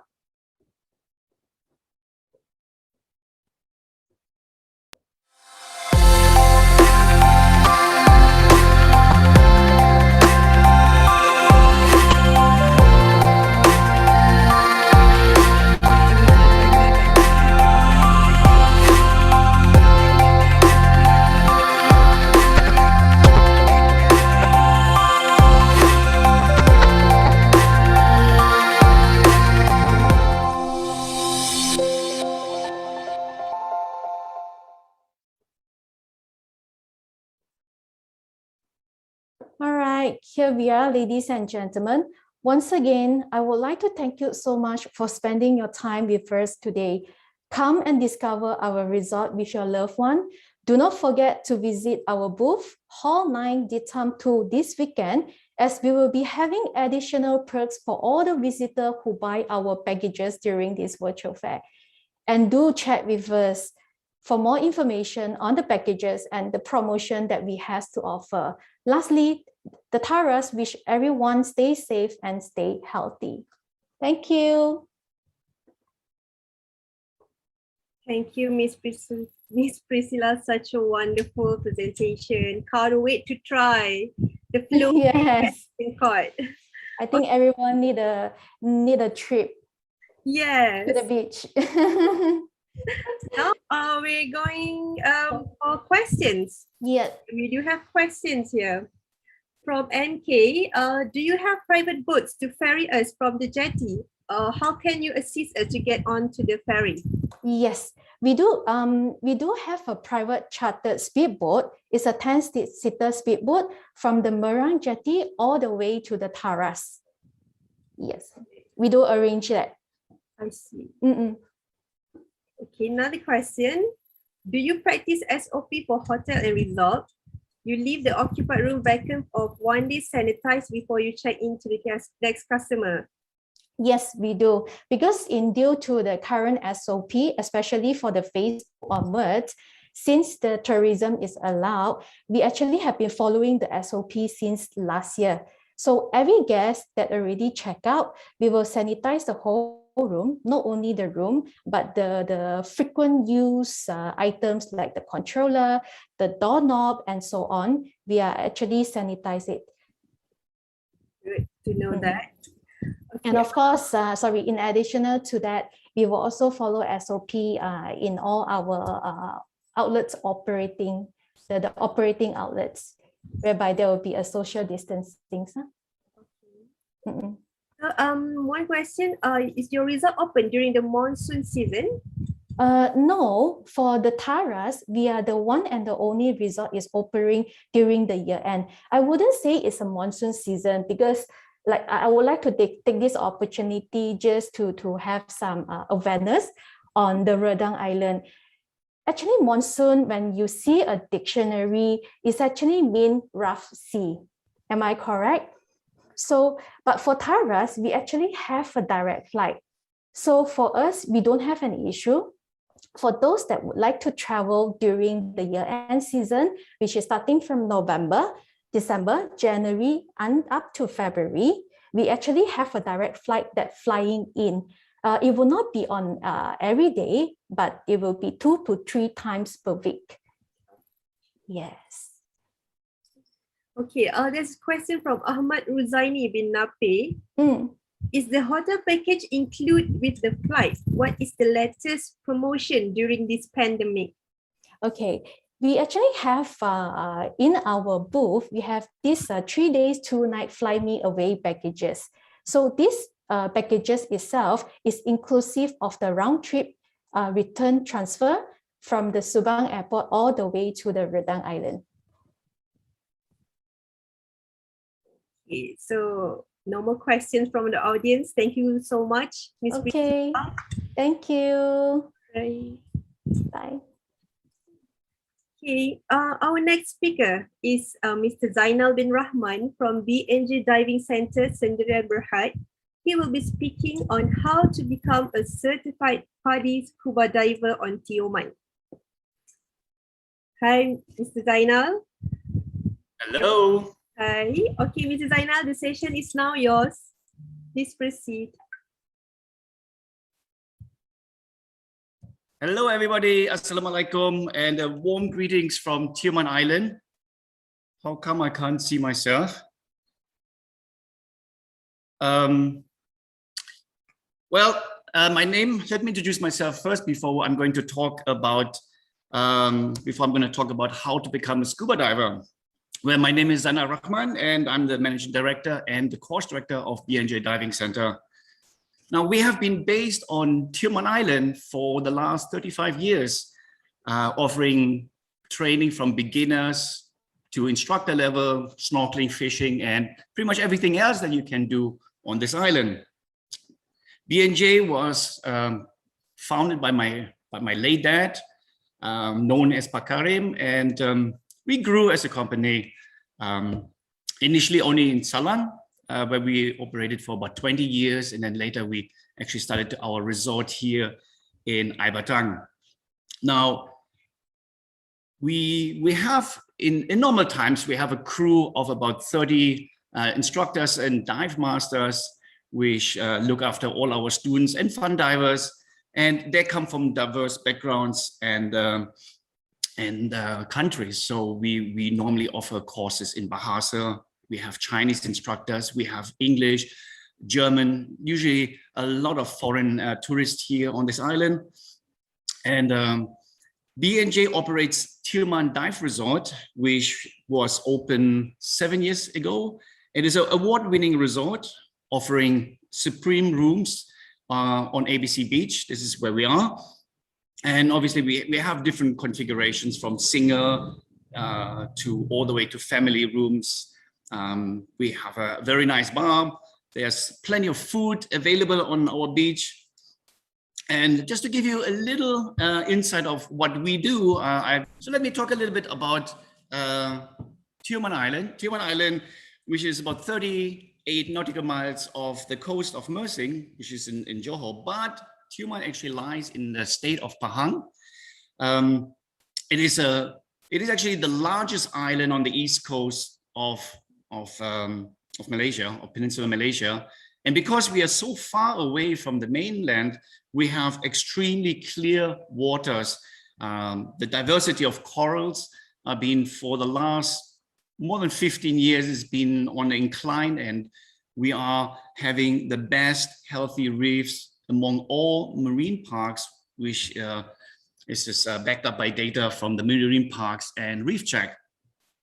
We also have, obviously, prime jungle, because no logging is permitted. So when you come to Tioman, only 20% of the whole island actually is beach, and of which only another 20% is inhabited. So it is just nature. Tioman rises from the ocean 1,300 meters. So we have a huge mountain, lovely. Now, Tioman, because of this beautiful rainforest that we have, not everybody wants to go diving. So we do have jungle walks if it's daytime or nighttime, and locals actually take people out. Now, how do we come to Tioman? Very simple. There are 2 entry points. One is being in Mersing, which is in Johor, and the other one is in Tanjung Gemuk, which is in Pahang. Both of those actually service Tioman with ferries. The Blue Water and Qatar ferries are currently the operators. Occasionally, we do have private charters where we use our 40-foot boats, which were featured just now in our video, but unfortunately that didn't happen. There is an airline, SAS, planning to open out of Subang, but we don't know when exactly they are going to get their license, but they've been in talks with daily flights. So that's in the pipeline. To come here by ferry is about 2-hour journey. And the beauty is you're landing at the bottom of Tioman and you actually go along the whole coastline where you can see all the different beaches, really nice, pretty scenery before reaching ABC. So Air Batang, that's actually where we are. Now let's talk about the PADI open water course, because that's my presentation all about. Now, the open water course is the beginner, is the entry level of diving. And it takes about 4 days to become a scuba diver. And there are actually 3 parts in this program. You have the theory, which can be done online, by the way, which is really convenient because you can sit at home, log in, watch, look at the videos, read the manual. And then when you come to the island, all you need to do is do the dives and finish it. And of course, do the exam. Then of course you have confined water. The confined water can be either done in a swimming pool or it can be done in the shallow waters around our beach. And again, we do have the option whereby you could conduct the pool dives in KL or on the mainland. We have various dive centers that we work with. We have instructors on the mainland. Now, sometimes people are a bit busy with their schedule, and so that they can't really come for the full 4 days. So we do offer that. But most of the time, people want to come and they want to stay the 4 full days and they just want to experience island life. And so this is where we do all that here. You will be, at the end, you will be doing 4 final dives to a depth of 12 meters and 18 meters. Amazing dives. Now, as I said, Tioman has great corals, really healthy fish stock there because it is a marine park. So therefore, there's no fishing allowed. Yeah, the locals do fish and that's perfectly fine, but no commercial fishing. So we don't allow trawlers to come into our area. Now, you might ask yourself, what does it take to become a diver? If you have the right motivation, if you're interested in seeking new adventures, open water is for everybody. You don't need to be an extremely strong swimmer, but you need to be comfortable. You need to have the confidence. And our instructors, which are really patient, have years of experience. They are happy to show you all the techniques on how to overcome any difficulties. And even when it comes to build up that water confidence, they're happy to do that. Now, the way we run our program is when you arrive on the island, the first thing is we check you in. And now, being this pandemic, obviously there are a lot of SOPs that we have to follow. And of course, safety of all our visitors is paramount. So from scanning to taking screenshots of the certifications of vaccination, police report. And this is for those who actually come from out of state. Those are required in order to come here. Everybody will be screened, and we are also introducing self-testing. We have board self-tests, and every guest that arrives on the island can do a test before we check them into our resort. So just give a peace of mind to everybody. And next thing we know, we come to the classroom where we register, we do the paperwork, and within half hour, you're already in the confined water. You already start blowing bubbles, having fun. And this is where the fun really starts. Now, I wanted to actually show you guys a video, but somehow I can't. Okay, well, hold on. Let me see if I can find these on my desktop. Okay, here it is. Let me just share this video with you guys. If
Nice video. And now I also have some great news for all those who are going to come to the VTE 2021.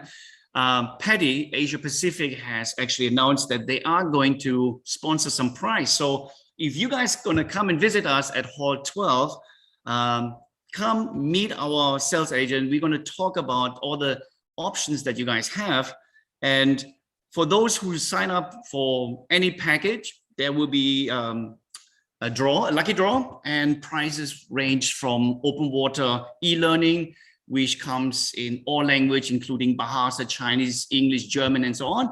And also the Nitrox e-learning, which is also great because there are certain places where we want to go deep, but we want to go long. And so Nitrox is really the way to go. All right, so I hope you guys enjoyed my presentation. Sorry for the mishap with the video initially. I think now it's a good time if you guys have any question. Thank you, Mr. Zainal. Your explanation on how to become a certified PADI scuba diver will definitely encourage many of our audience to enroll in the class.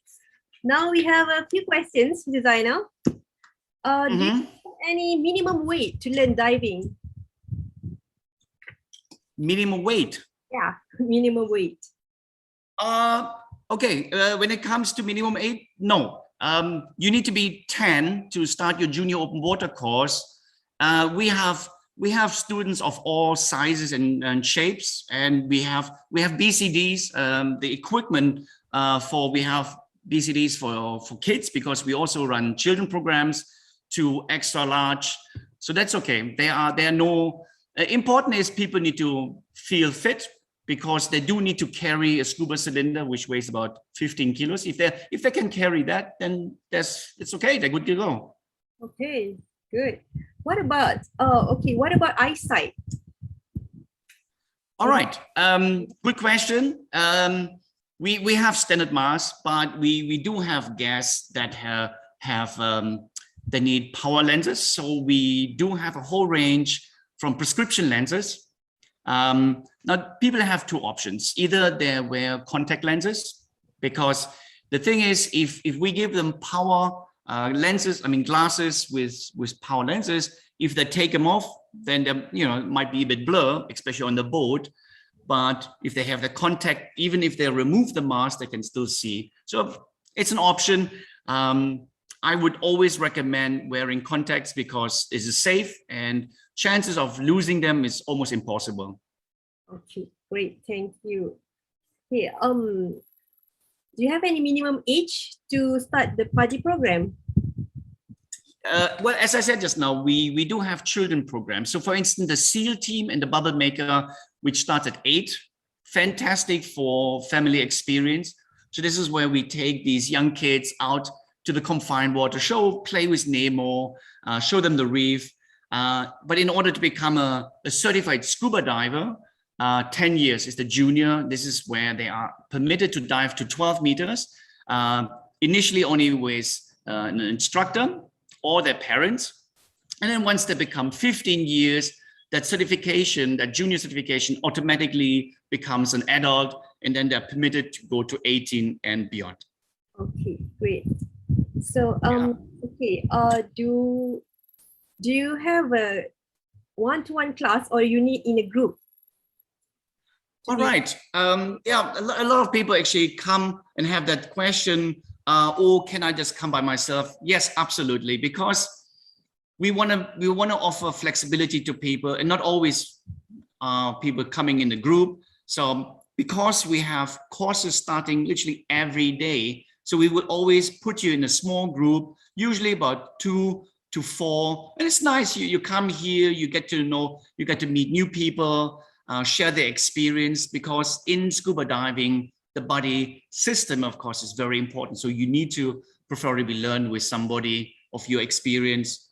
And of course, if people want to come in group, then we can always make special arrangement that they will have their instructor just for themselves and then don't mix with others. Yeah, so we do have that. Okay, one more question from the chat room in auditorium. Is there any limit? Age limit? Yeah, is there any age limit to take the course? My eldest student was 75. That was my eldest. 75, great. And there was a gentleman from the US. This guy was fit as a shoe, as they would say, sports shoe. No, it was nice. But we do have Malaysians that are in their late 50s, and they enjoy this, because diving, once you learn it correctly, it becomes a lifelong hobby. And yeah, people will do it until they go into pensions or until they have no more interest in it. But now there's no limitation for that. Great. Okay, question from Mr. MK. Do we have to take an insurance for the course? Well, our instructors, our facilities, we are all insured. Now, we do recommend our divers to actually take up the DAN. DAN is a non-profit organization that is purely for divers. It's called Dive Alert Network, DAN. And they have packages for 4 days or 5 days. So you will get actually insurance just for your course. And it's really low cost. The thing is with the normal standard insurance, the local insurance, usually they don't cover diving as a sport. So it is better to sign on for those DAN insurance, which we offer here. All right. Okay, one last question from Mr. Zaki. Is there a register of certified PADI divers that you can check in Malaysia? He wants to know the list of dive centers or just divers? Divers, that certified divers. It's a bit difficult. Okay, you see, I represent PADI. PADI is the world's largest dive organization, and in pre-COVID times, PADI used to certify 2 million divers worldwide. Yeah. And Asia Pacific was one of the largest producer of students. So in Malaysia, we would do, I would say, easily in excess of 100,000 students for the whole of Malaysia. And of course, those names and lists are, obviously confidential because they are with the organization. But if that gentleman would like to know where to go, who to dive with, there are chat groups. So there are certain chat groups on the net where he can sign up, and then there are people that organize trips to different locations. Yeah. Okay.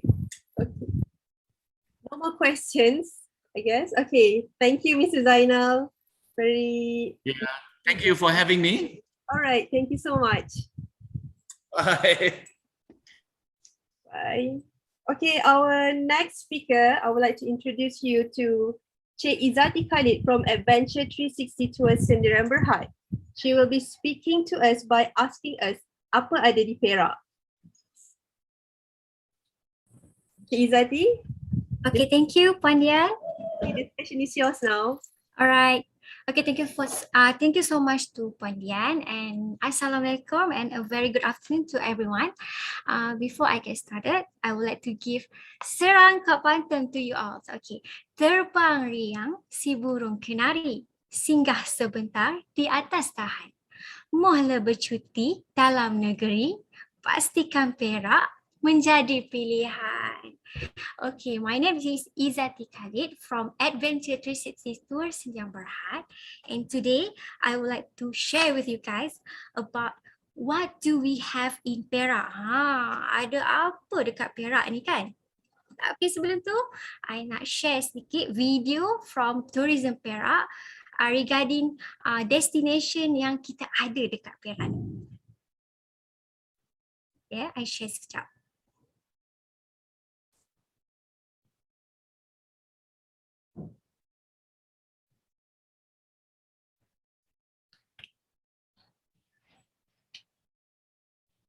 With curiosity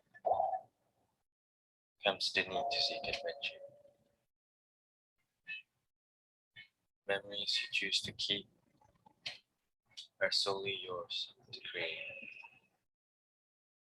and only you have the power to do so.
Okay, that's it. Video preview about what do we have in Perak.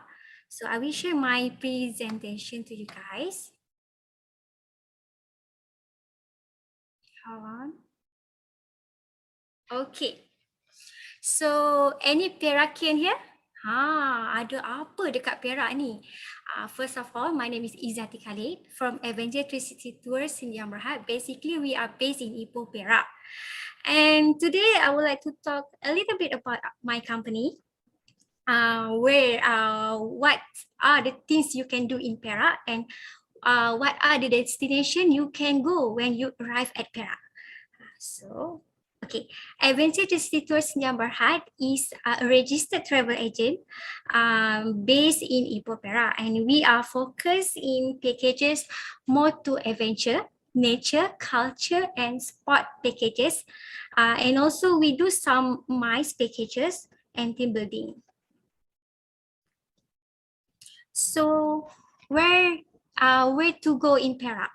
Perak has many places that you must visit, such as we start with Krian. When you go to Krian, you can go to Kuala Gula Mangrove. And then you can go to Tanjung Piandang and search for ikan sembilang.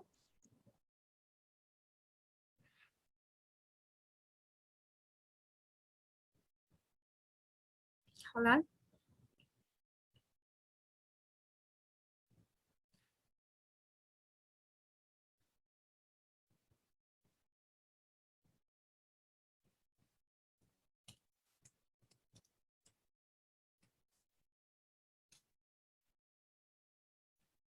Okay.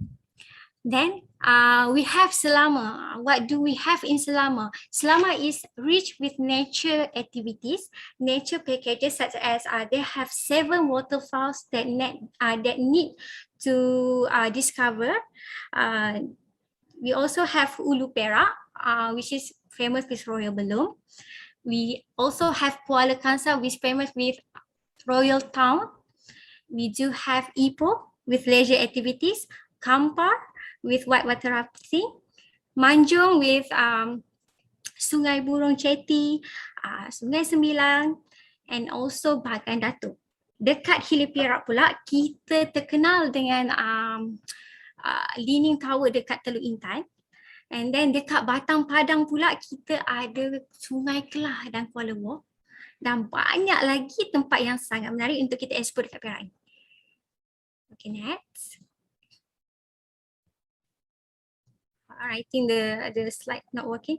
Okay, how to get into Perak?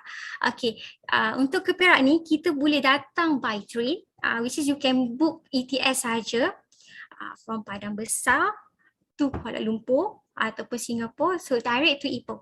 And then dekat Ipoh Perak juga kita ada direct flight daripada Ipoh to Johor. And paling senang, kita duduk dekat Peninsula Malaysia ni, kita drive by car saja. So banyak sangat benda yang kita boleh buat dekat Perak dan juga destination yang perlu kita explore bila datang ke Perak ni. Tapi dekat sini saya akan highlightkan 8 benda yang patut korang buat kalau kata korang datang ke Perak sempena bulan kemerdekaan ni, bulan 8, right? So the first thing is adventure activities in Perak. So adventure activities, what can we do in Perak? Kita ada whitewater rafting. Kalau nak kata disebutkan pasal whitewater rafting ni, kita ada 3 point untuk kita buat whitewater rafting. Dekat Gopeng, dekat Selama dan juga dekat Ulu Slim.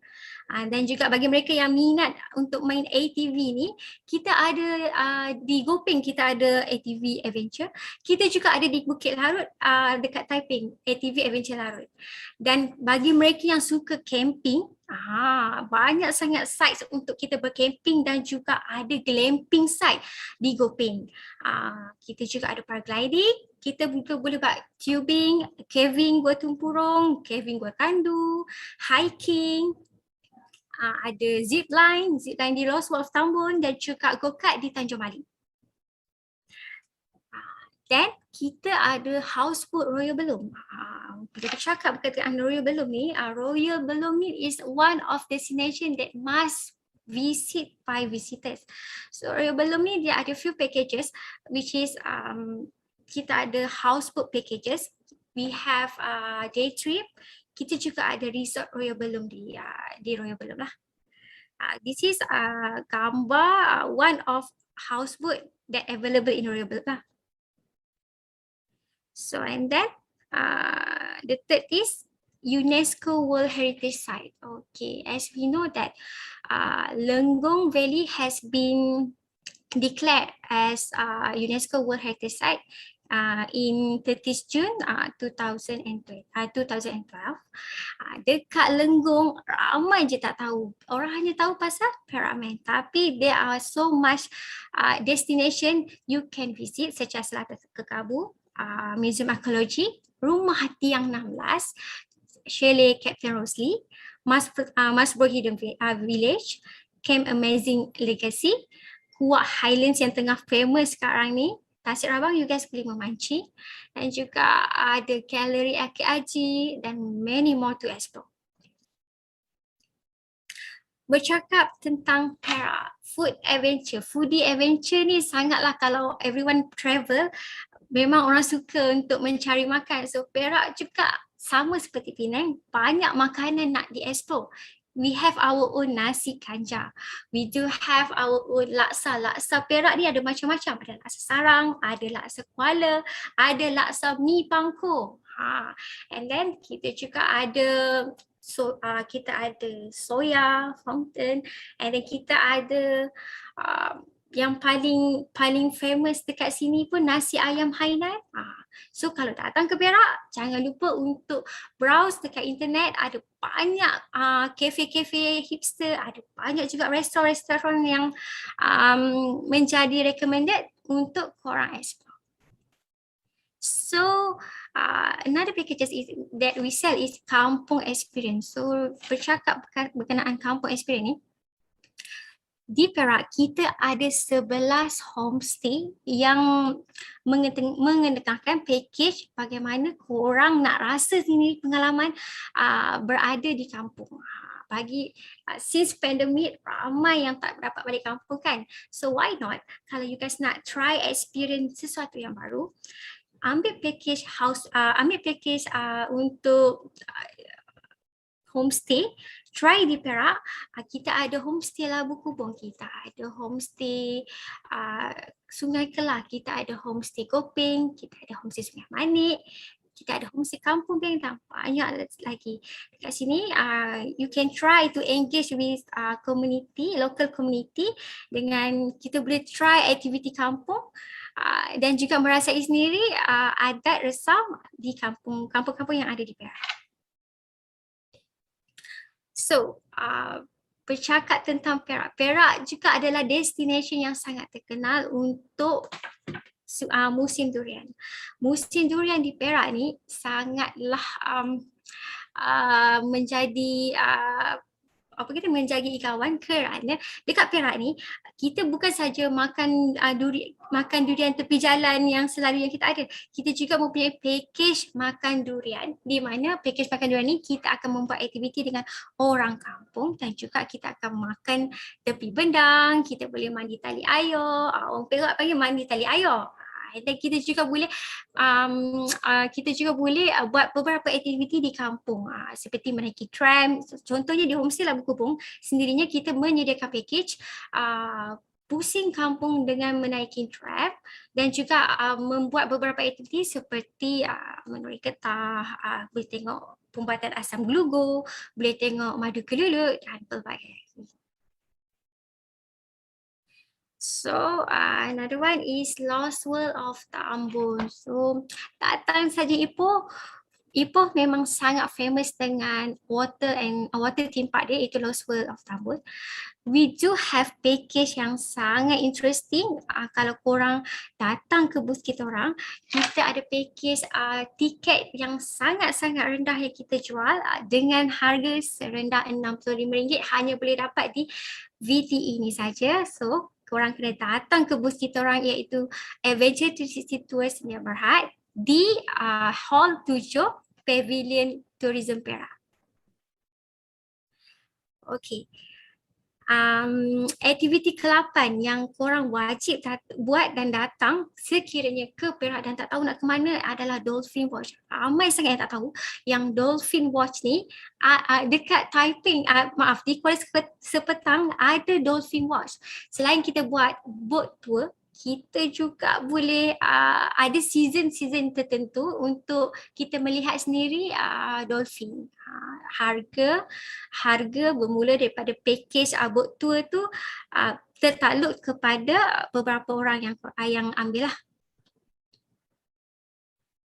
So, apa yang specialnya package dengan Adventure 360? Kita kita implement SDG in community based tourism yang disuggestkan by UN, whereby setiap package yang kita rangka dan kita buat, kita akan combine dengan community, local community. So daripada 17 goals yang disuggestkan by UN, kita ambil 4 goals untuk kita implement dalam kita punya packages, which is no poverty, zero hunger, good health and well-being, and good education. So what I can tell it a little bit about my packages is, once kita create package, we make sure that we can engage with local community. Dengan package yang kita created, kita boleh jana income kepada local community.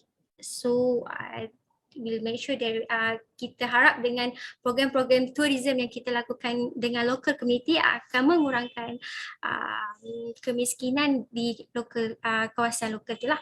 Dan dengan adanya package tourism ni, kita akan providekan well-being yang baik untuk local community, dan secara tak langsung kita akan beri knowledge dan juga improve hospitality punya services dalam kalangan local community dekat yang kita engagekan itu.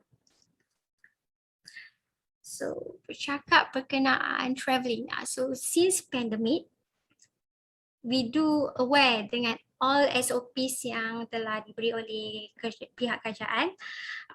Kita harap sekiranya border telah dibuka, all our our customer safety adalah our priority lah.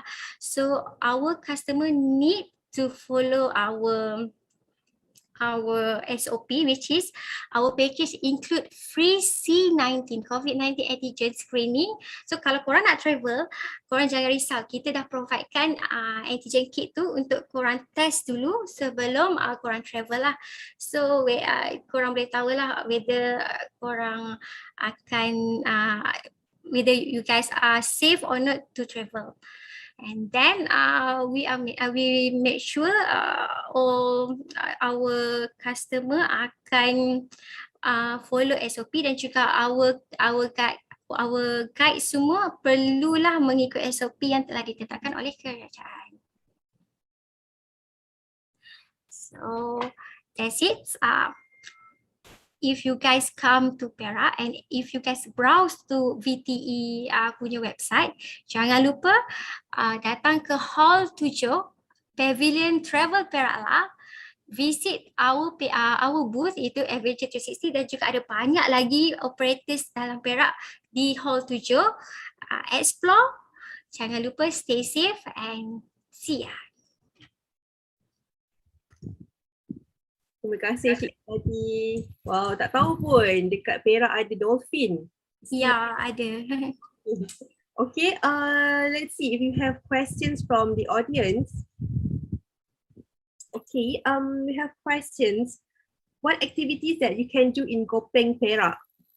So in Gopeng Perak, Perak is very famous with their own adventure activities such as tubing, whitewater rafting, caving, and they also have ATV tour. Okay, and question from the chat room. Are there many women taking up the adventure challenge in Malaysia? What is the oldest age? The older age from based on my experience, we do have 65 to 66. The oldest to the adventurers. We have a question from Puan Zarina. When it is the best month and time to watch the dolphins? Oh, actually they have their own season. I will get back to Puan Zarina. We can give you the schedule, suggested schedule. Can I leave my contact number? You can contact me directly at 016-476-4569. All right, thanks. Okay. Okay, one last question. Okay. Where and when was the UNESCO World Heritage Site in Perak has been declared? It has been declared at Lenggong Valley. Lenggong Valley site. And when was that? It was at 30th June 2012. Okay, no more questions from the floor. Okay, that's all. Okay, thank you. Stay safe, everyone. Right. Okay, I would like to introduce you to our next speaker is Tuan Haji Muhammad Asri bin Hussein from Cerana Villa Eco Resort and Restaurant Terapung. He will be speaking to us on Cerana Villa Eco Resort, a unique retreat, resort living adventure. Tuan Haji, silakan. Thank you. Bismillahirrahmanirrahim. Assalamualaikum warahmatullahi wabarakatuh. Salam sejahtera and very good day. What I'm going to go, my approach today is I'm not going to focus on mine alone. I believe in the concept of inclusions as well as the prosperity sharing. So I'm going to talk also about what Kelantan has got to offer to you all. Please do come to Kelantan. You've got many things to see, to experience. And after that, I'm going to go for my own setup. So I'm going to start with what Kelantan, of course, the labeling or the branding that I'm going to use here is a unique Kelantan. So what is so special about Kelantan? I'm going to start with the total land area of Kelantan is basically 40,922 square kilometers, having about 11 jajahan. We don't call district, but we call jajahan. So that is special about us. Having a population of 2 million and 95% are Malays. The balance are basically Chinese, Indian, and others. Others mean mostly Siamese. But the good thing about Kelantan is, even though we are majority Malays, but we do live in harmony way. We mix around. Even some of those non-Malays, they are using the Malays name, Dola, Mamat, Cik Heng, whatnot. So this is how the local the people in Kelantan behave. And then the custom wise also we sort of having the same way of the way we perform everyday life, also the same thing. And we do eat also almost the same foods. So that is the beauty of the Kelantanese. And then to mention here also, basically the total land area that I mentioned just now is basically 61% of the area is basically agriculture. 2% is forest, and then the 3% is the water bodies. So you can see we have still got a lot of things to offer to you, especially on the nature, adventures, as well as agro tourism. So I'm going to talk a little bit about the history. Why is the history is important? Because the history shows that in the year 1411 Masihi, 1411 Masihi, can you imagine? We are almost similar to what Melaka. Melaka also sort of started at almost the same time, where the king of Kelantan at the time, the Raja is Mahala Zakuma, telah menghantar satu utusan ke negara China di zaman dinasti Ming.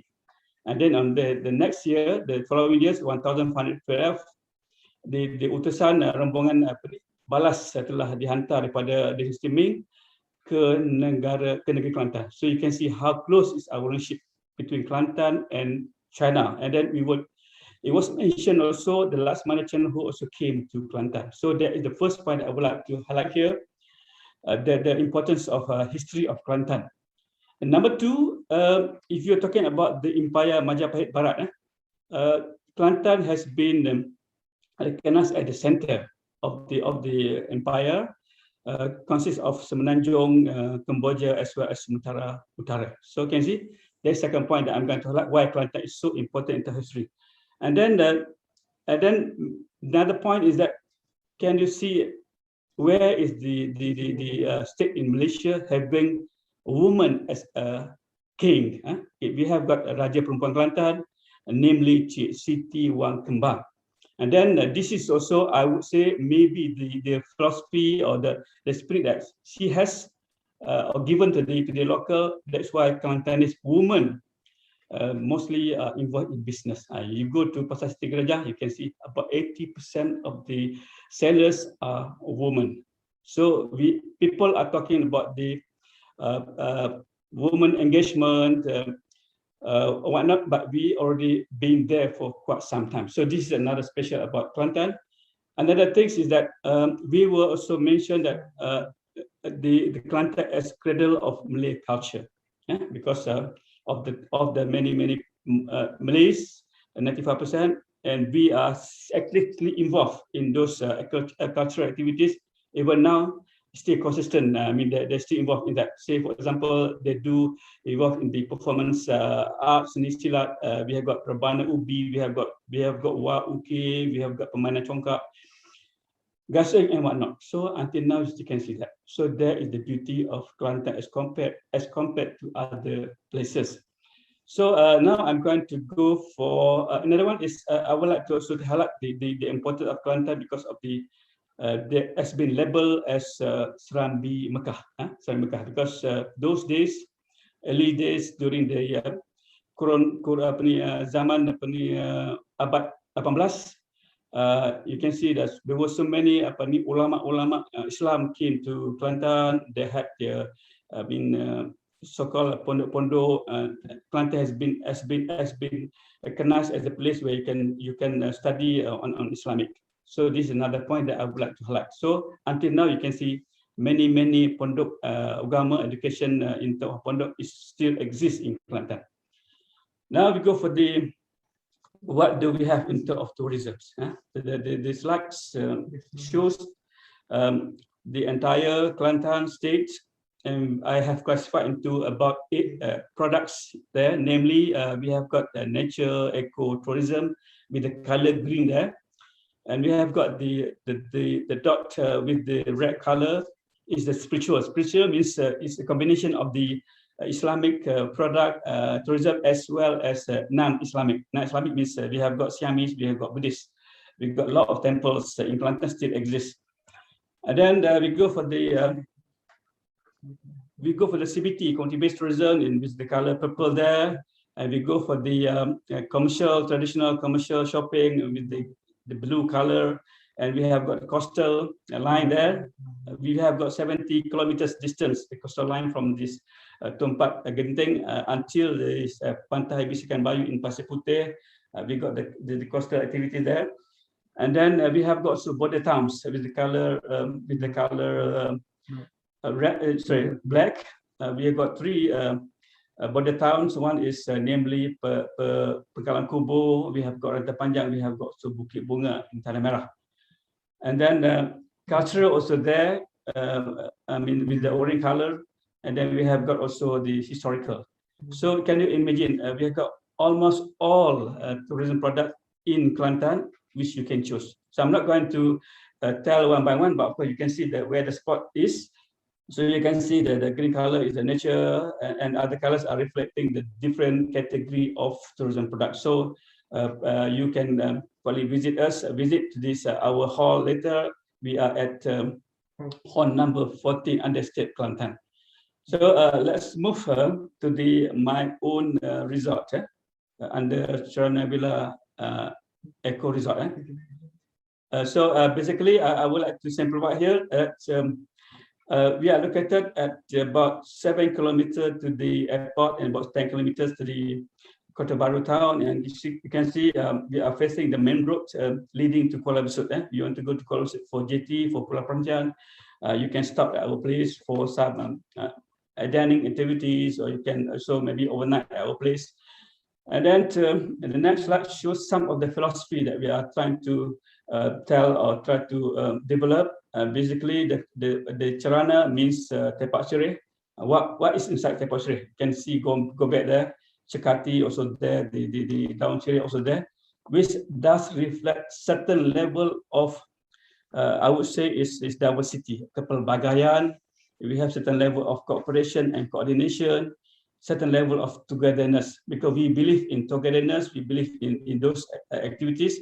That's why we work hand in hand with the local, and we want to be the leader for the community-based tourism around our area. And then we are trying to also to label ourselves using the text line cultural experience, rural and nature adventures. So these are the combination of the whole range of what we have around us. Okay, we go for the what we have in terms of accommodations. Basically, all our resorts, our rooms are basically at the side of Sungai Pekalan Datu. We have got various type of rooms, namely Champaka Deluxe, namely also Family Deluxe, having 1 queen and 3 singles. And we have got Laguna. Laguna is basically, it was built using this cabin concept. And then we have got also Mawa. So all this so-called the number of trees or flowers are basically, you can see exist. You can see is there. It does reflect the type of combination, and you can see also these flowers are around there. So the good about this is if you are the so-called fishing lover, this is the best place, because you can just get out from the room and you can start to do your fishing just at the back of the room. Now I'm going to go for the next is the floating restaurant. We are having the floating restaurant, the restaurant above on top of the water. So our products are basically focusing on the seafood. So please do come here and have your varieties of food that we are going to offer to you. And then if you be here at around 6:30 to 7 o'clock, you can see the sunset down to the earth. It's so nice, so beautiful, and you can see the nice river, as well as the plantation, the habitat, the mangrove of Nipah also around us. Okay. Okay, next we go for facilities. It shows some of the facilities that we have. We have got gazebo there. We have got the facilities like surau. We have got the galleries. We have got also swimming pools for children's. We have got BBQ and whatnot. Okay, next is the adventure program that we have is the Charana Escapade. We are focusing on the exploring environment with full of experience, education, excitement, and enjoyment. So you come here on Saturday. We have a floating market here, selling all the traditional foods, cuisines, and then you can take river cruise. We have got a nicely carved boat. We call it Perahu Kolak. We team up with the local, and it can take you to various places like the area like Nipah harvesting. We can take you to the Madi Klulut, where you can see that they do demonstrate the using this Madi Klulut to be soap sabon. And then you can also revisit this nice wood carving mosque, Masjid Ar-Rahman, and you can go to the traditional fisherman village. You can also go to the fisherman market under LKM, and also you can see Pantai Nami of like Korea Selatan, the South Korea also here. I mean, you can view from the sea. You can see also the lowest, I mean the rumah api, the lighthouse, and then come back to our place. So the next slide basically shows all the attraction area here. You can have your kayak here, you can have river cruise and whatnot. So this is the story about us. Please do come, contact us. We are at hall number 4. And then I end my speaker session by showing you the video. Please do enjoy. Thank you.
It's okay, Tuan Ajasri.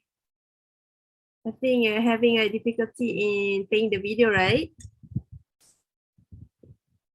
Okay. Can we move on to Q&A Okay. session? Yes, let's see. We have a. Let's see if we have questions from the audience. Okay, one question. If you're staying in another hotel in Kota Baru, can we dine in or do any activities in Tirana Villa Eco Resort? Oh yes, definitely, because that's what I'm trying to say, that the concept of profit, this prosperity sharing is there. That's why I wanted to have that other people also will benefit of your visit to Kelantan. So you can come here for dining, for dine and activities, and you can stay at other places. Yeah. Okay, one more question. If I'm staying in Tirana Villa and would like to go to visit any interesting places in Kota Baru, is Tirana Villa provide any transportation services? Yes, we do, and we have teamed up with the local travel agents. So we're going to arrange for that. Of course, you have to tell us earlier so that we can get our so-called travel agent to be with us, to assist you, to bring you anywhere that you want to go. Yeah. Okay, one last question, Tuan Haji. Will the concept of living adventure fly in Malaysia? Again? Will the concept of living adventure fly in Malaysia? Fly. Yeah. Well, the whole idea is that we are trying to integrate it's like you are at this live museum. I mean, having all the habitats, having the components, ecosystem and whatnot. That's why I'm trying to integrate what we have with the environment. So we are promoting the sustainable development. And then we are hoping that other people, or I'm sure that other people are also employing the same concept as what we do. Yeah, I think that's all for questions. Thank you, Tuan Haji Asri, for your presentation and answers. Thank you so much. Okay, now we move on to our next and last speakers, Miss Wan Chu Fong from Efamosa Resort Melaka. She will be speaking to us on amazing holiday awaits you. Ms. Wan Chu Fong, the session is now yours. Yes, coming.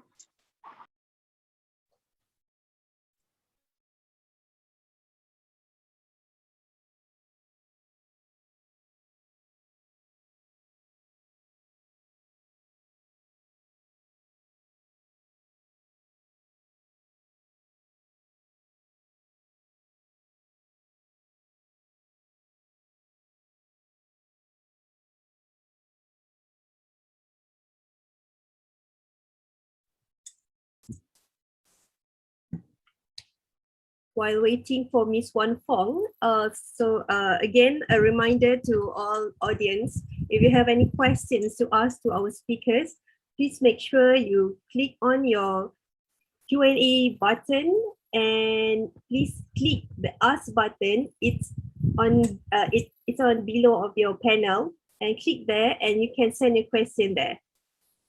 Okay, Miss Wan, are you all set? Yes, coming.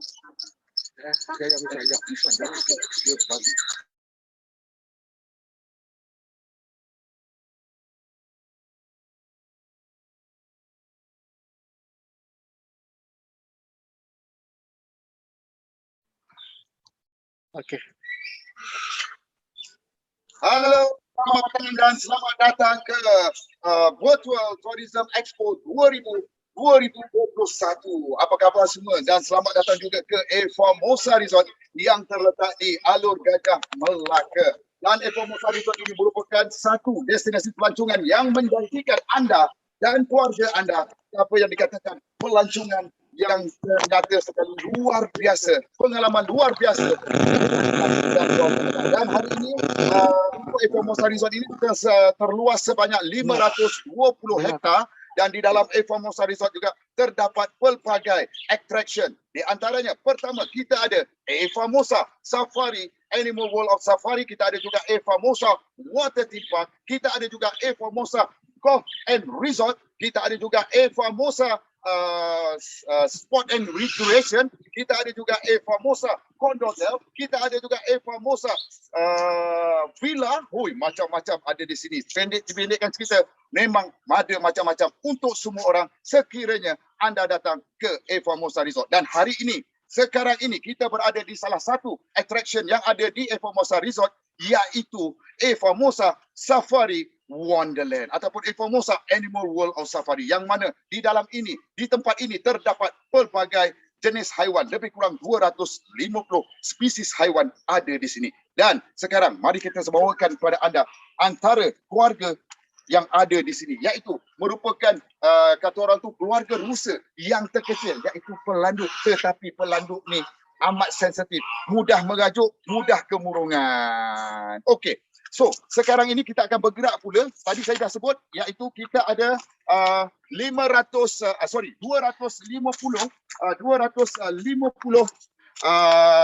spesies haiwan di sini. Dan sekarang ini kita akan berada, kata orang itu, kita akan menghampiri ke tempat yang dipanggil keluarga 249. Ini dia, didatangkan khas kepada anda daripada Madagascar Island, iaitu ringtail lemur. Okey, jom kita masuk berjumpa dengan dia orang. Alright.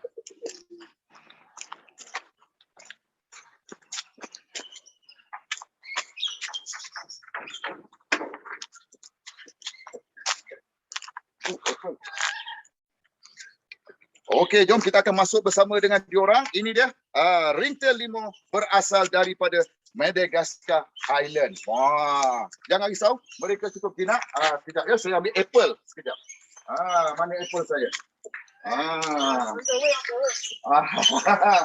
Wah, itu je.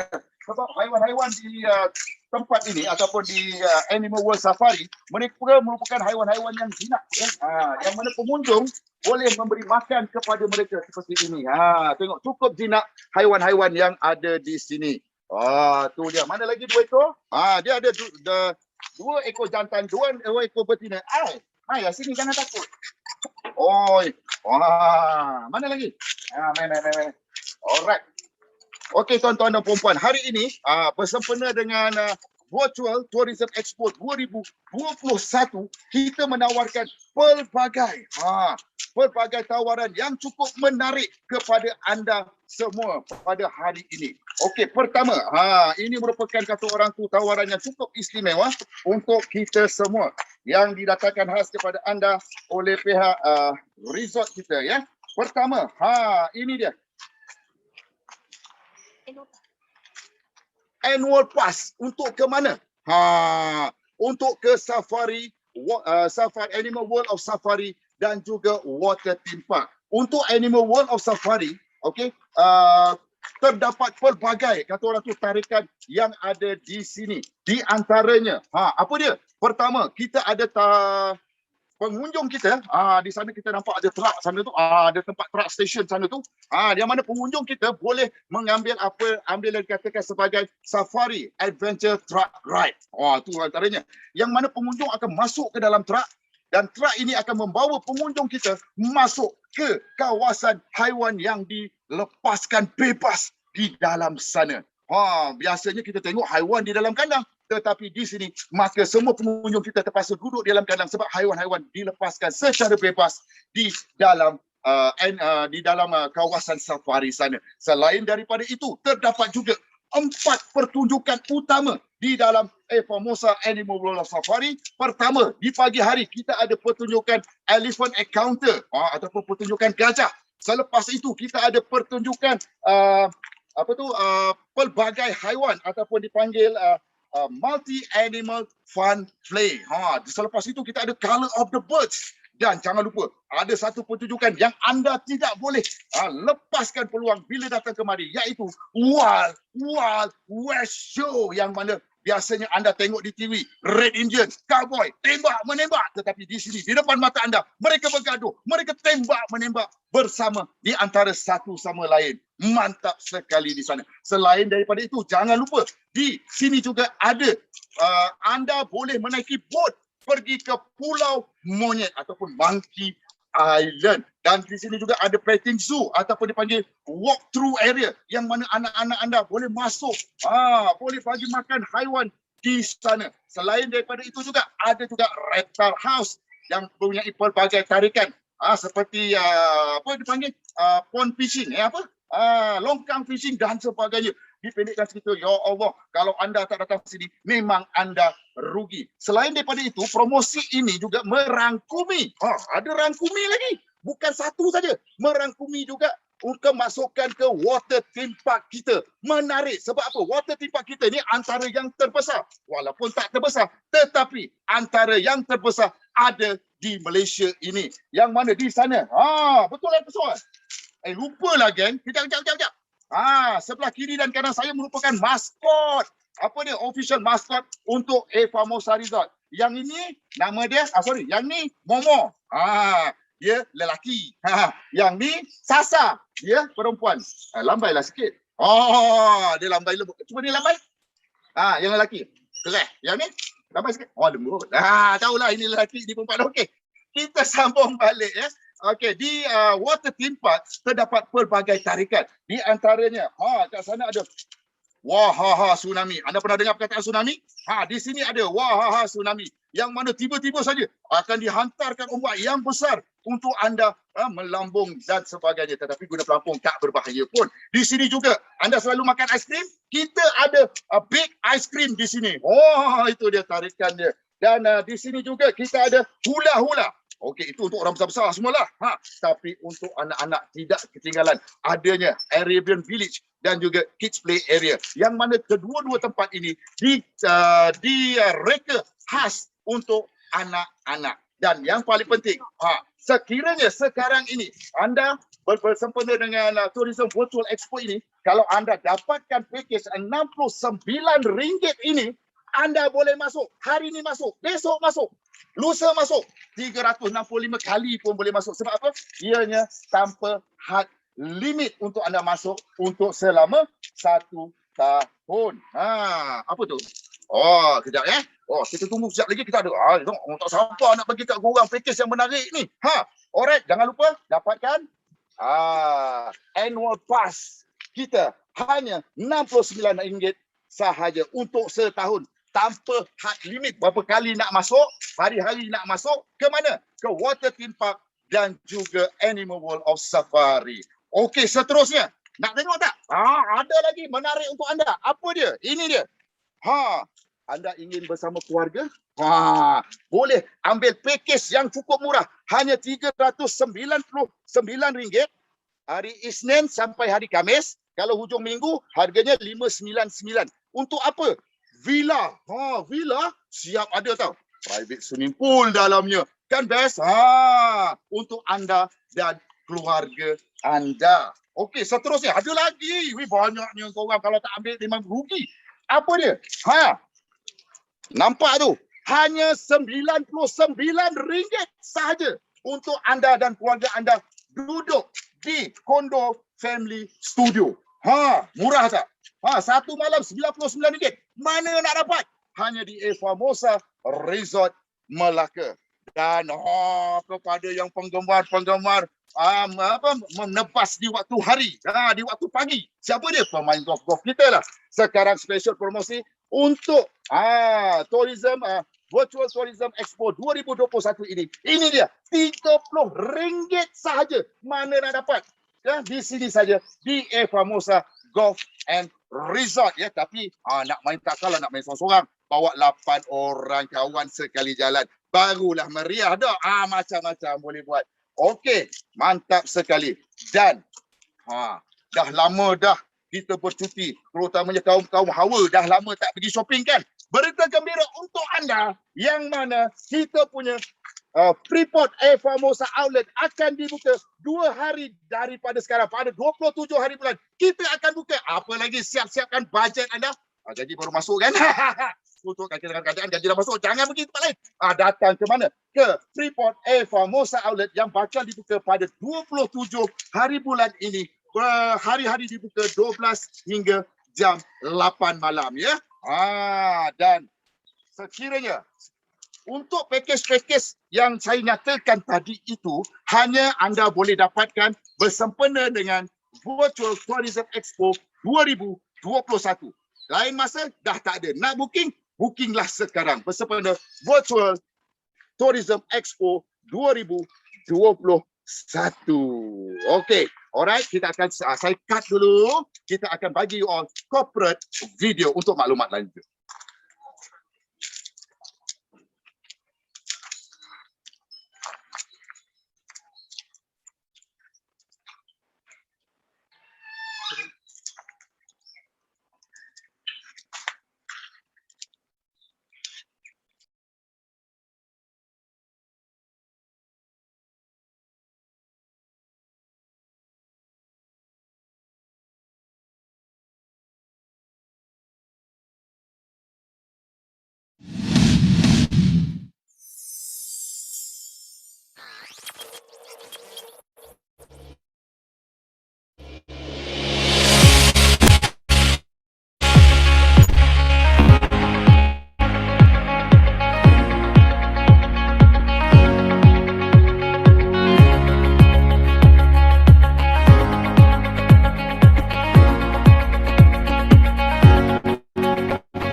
Hey, Formosa,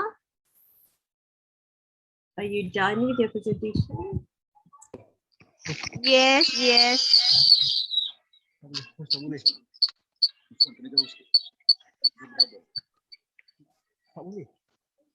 a great presentation, so energetic.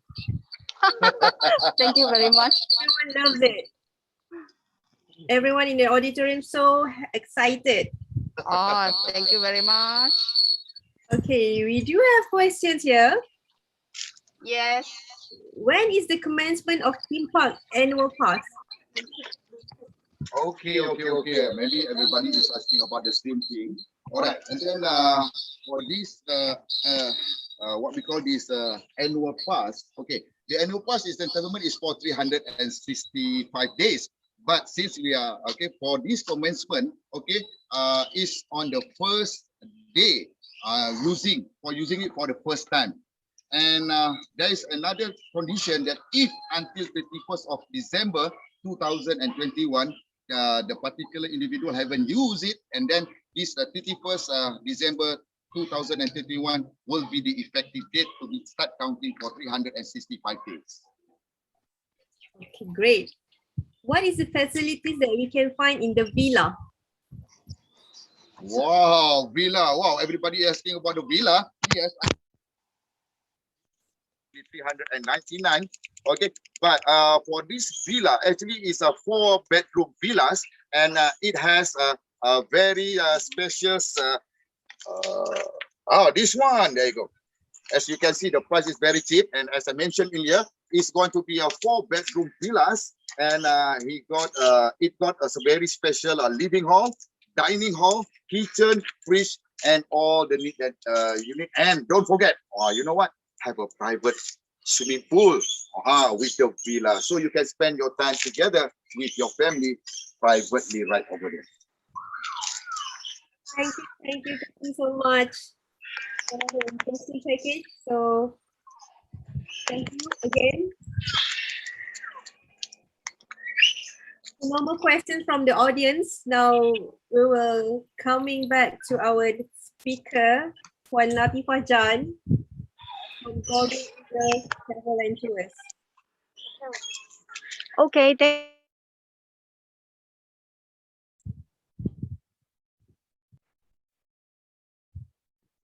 Thank you, Madam Moderator and Ditam. Let me first introduce myself. My name is Latifah Jan, an architect by profession. I'm also a member of an NGO, Friends of Langkawi Geopark, better known as FLAG, as well as a travel agent, Golden Eagle Travel and Tours Sdn Bhd, based in Langkawi. My topic today is Pulau Tuba, community-based tourism. Some introduction about Pulau Tuba. Langkawi UNESCO Global Geopark has been introduced in detail by the first speaker just now, Encik Azmil Munif from LADA. Consisting of 99 islands, and Pulau Tuba is the third largest island with a population of about 5,000 residents. It is located southeast of Langkawi, about 15 minutes away by public water taxi, embarking from 2 locations in Kuah. Location 1 is from Jetty Pelancongan at Pekan Rabu in Kuah, serving the passengers to villages along Selat Tuba Dayang Bunting, i.e. Kampung Selat Baganio, the habitable part of Pulau Dayang Bunting, and Kampung Bagan Pau and Lubuk Cempedak on Pulau Tuba side. The second location to embark from is Jetty Datuk Said Omar, which is adjacent to the main ferry terminal Jetty Kuah, serving the passengers to Jetty Tuba, the main entry point to the island. The socio-economy is predominantly agriculture, mostly centered on the fishing industry. Now, tourism has gradually become their secondary income. I'll now share the video with you on an overview of Pulau Tuba and Pulau Dayang Bunting. I will now share the video and overview of Pulau Tuba.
Okay, thank you for watching.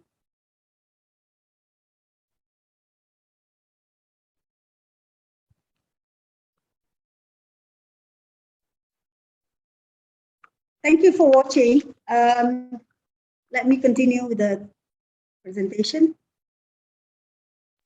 In line with the demand on potential ecotourism due to its nature, Lada continues developing the existing priceless geological heritage features as tourist attractions.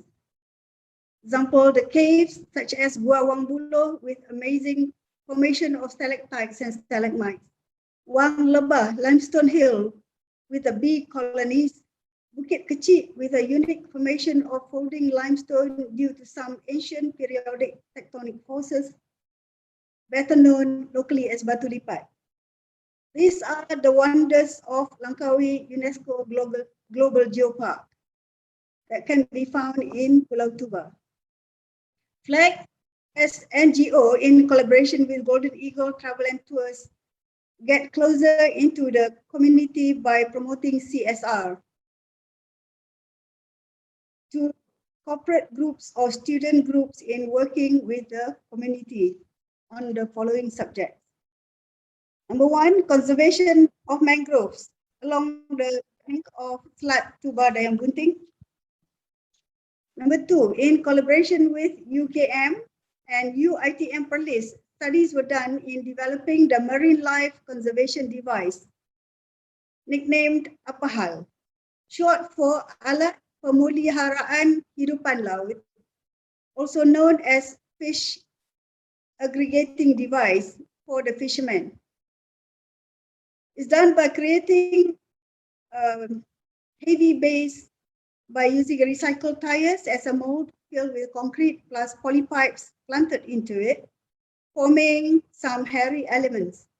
The device is then transferred to the end of the Selat or the river to be deployed, meant to provide shelter for juvenile fish and secondary habitat for marine life within the mangrove area. These locations have now become attractive tourist spots for fun fishing. Number three, as tourism is developing fast in Langkawi, Pulau Tuba gradually gets the exposure to the world through internet and social media. The social economy begins to grow from tourism. Local communities start providing accommodations to the tourists, building low-rise resorts or chalets. Some turned their houses into homestays. In line with that, FLAG has conducted some inventory survey to help upgrade the standard of the living condition of the homestays to an acceptable standard catering for international guests. Some paperwork was prepared with the intention to obtain funding as grants from local public foundations and GLCs, etc. In 2019, Kementerian Pengajian Tinggi started a program involving communities in Pulau Tuba and Selat Baganio, which is part of Pulau Dayang Bunting, known as U4S, which is University for Society, a community program with the objective to enhance the standard of various economic sectors, mainly agriculture, IT, crafts, culture, and tourism. UNIMAP, or University of Malaysia Perlis, with a comprehensive program for the local tourism players and frontliners, conducted a digital survey for the tourist travels to Pulau Tuba, answering questions by QR code scan, gathering a database report to be forwarded to LADA and MOTEC for better facilities catering for the tourists. The team also conducted weekly classes for English for frontliners, photography, videography, copywriting, advertising on social media as digital marketing method. The program ended by incorporation of Pertubuhan Pelancongan Pulau Tuba, also known as Tuba Island Tourism Association or TITA, approved by ROS on the 28th of July 2021, with members comprising of the van drivers, motorbike rental owners, guest house owners, licensed tourist guides, travel agents, and restaurant owners. And Golden Eagle Travel and Tours Sdn Bhd has unofficially become a marketing arm for TITA. Now I'll share the second video to show the progress of the CSR that we have done with the community.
Finally, we will present you our video called Tok Para's Story, storytelling by the oldest surviving resident and icon to Pulau Tuba, as the inspiration of our community-based tour package, Tuba River Cruise.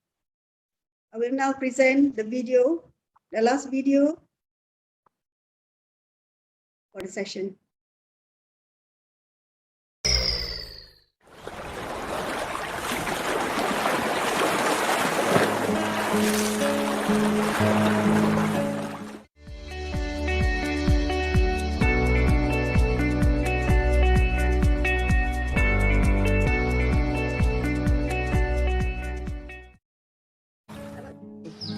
Nama tu ni nama Sapura.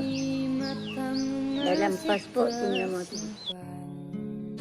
Mempanggil pokok hodong kan. Ibu pokok Belitung. Pokok Belitung dia naik pokok lah.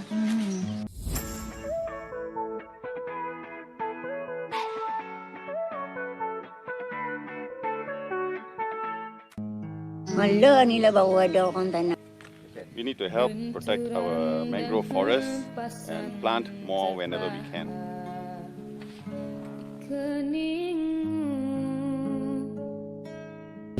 Estos son pescadores locales que están ganándose la vida pescando cangrejos y peces. Dulu berjantan dia buat tarik kayu. Tak tahu mak bapak. Tak tahu, tak ada apa. Pasport tak ada apa, tak ada. Makan ubi kayu. Orang bantang tak boleh makan.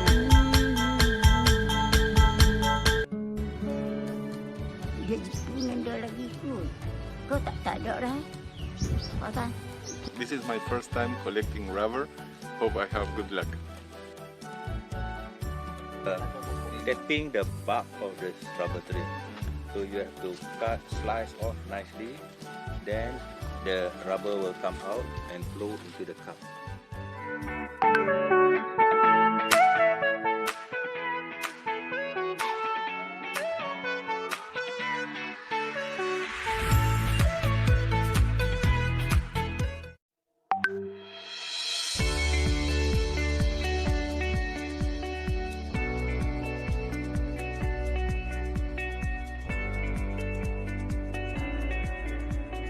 I think what I liked the most was to get to know Tuba Island and see more of the traditional local lifestyle. I really love this trip. It gets you to know the natural side of the island, and also you can grow the vegetables and you can see how the local people live, and you can try the really delicious prawn, really fresh. It's really beautiful. We really love it.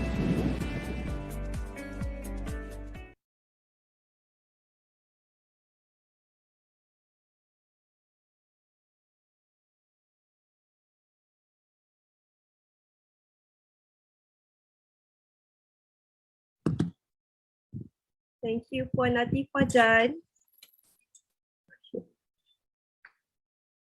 We have finally come to the end of the webinar.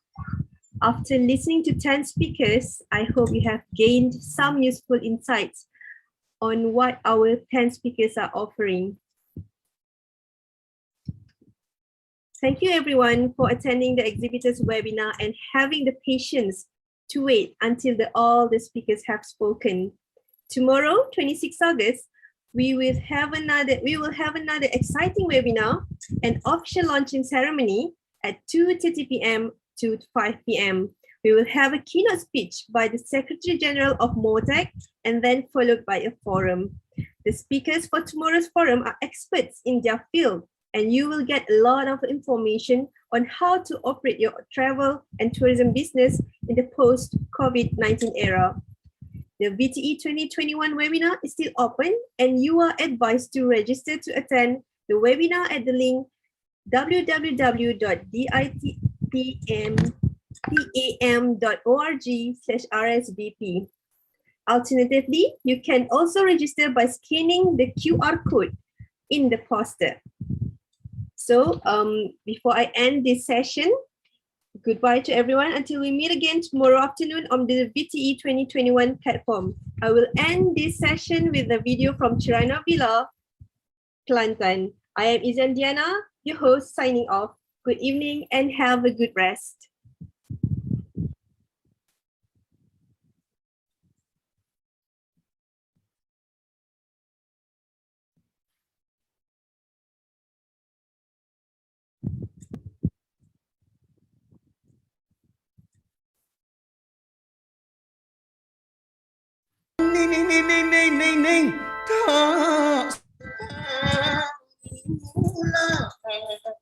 Kalulah ni banyak dah berbeza.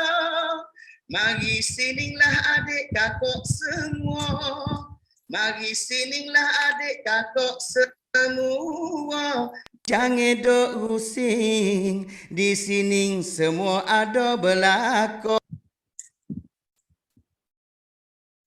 Sorry, technical difficulty over there.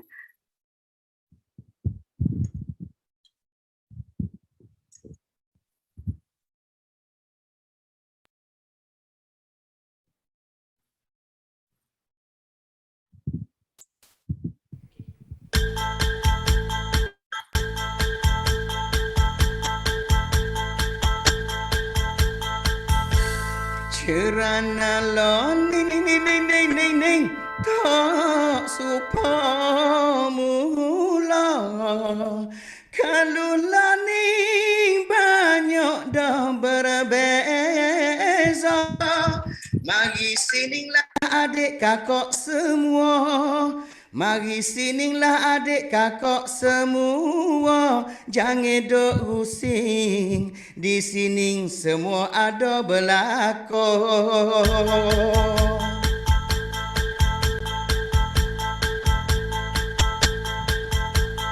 Dagan merantau, dagan Pak Malau, dari Pekalang, Datu hingga ke Mersing. Oh, oh, oh, oh, oh, oh, oh, oh, kerana wilayah. Enjoy environment education. Enjoy environment education. Experience flora and fauna. Assalamualaikum warahmatullahi wabarakatuh. Salam sejahtera. Saya Muhammad Hasbi Husin.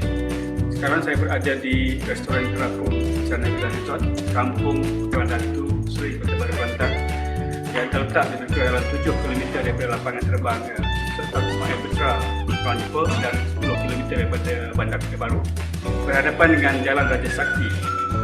Dan di bahagian belakang saya adalah merupakan Sungai Pegadaitu yang mempunyai banyak kisah-kisah sejarah, di mana sungai ini telah dijadikan sebagai satu laluan air oleh Sultan dan Raja-Raja serta pembesar pada waktu itu, dan pernah juga digunakan oleh Puteri Sadong untuk sebagai laluan air ke negara Siam.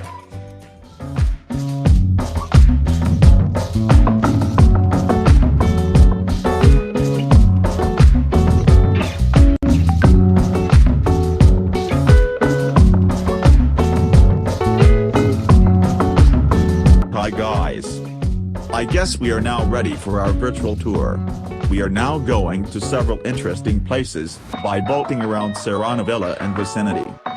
We are going to near Anipa Farm.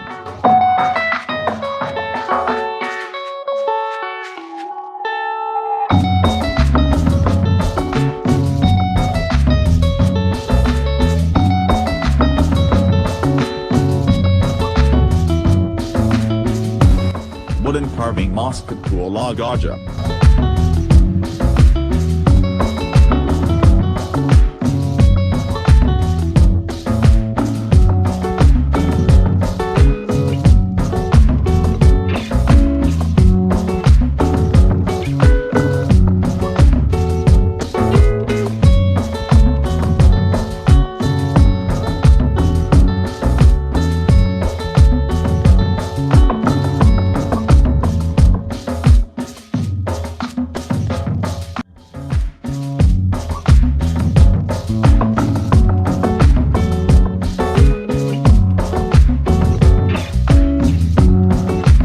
Traditional village of fishermen.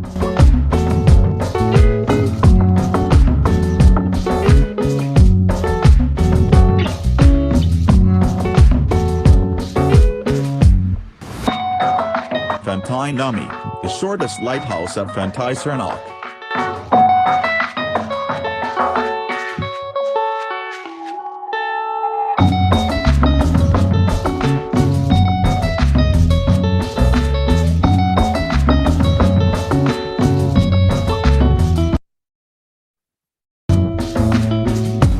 Back at the jetty.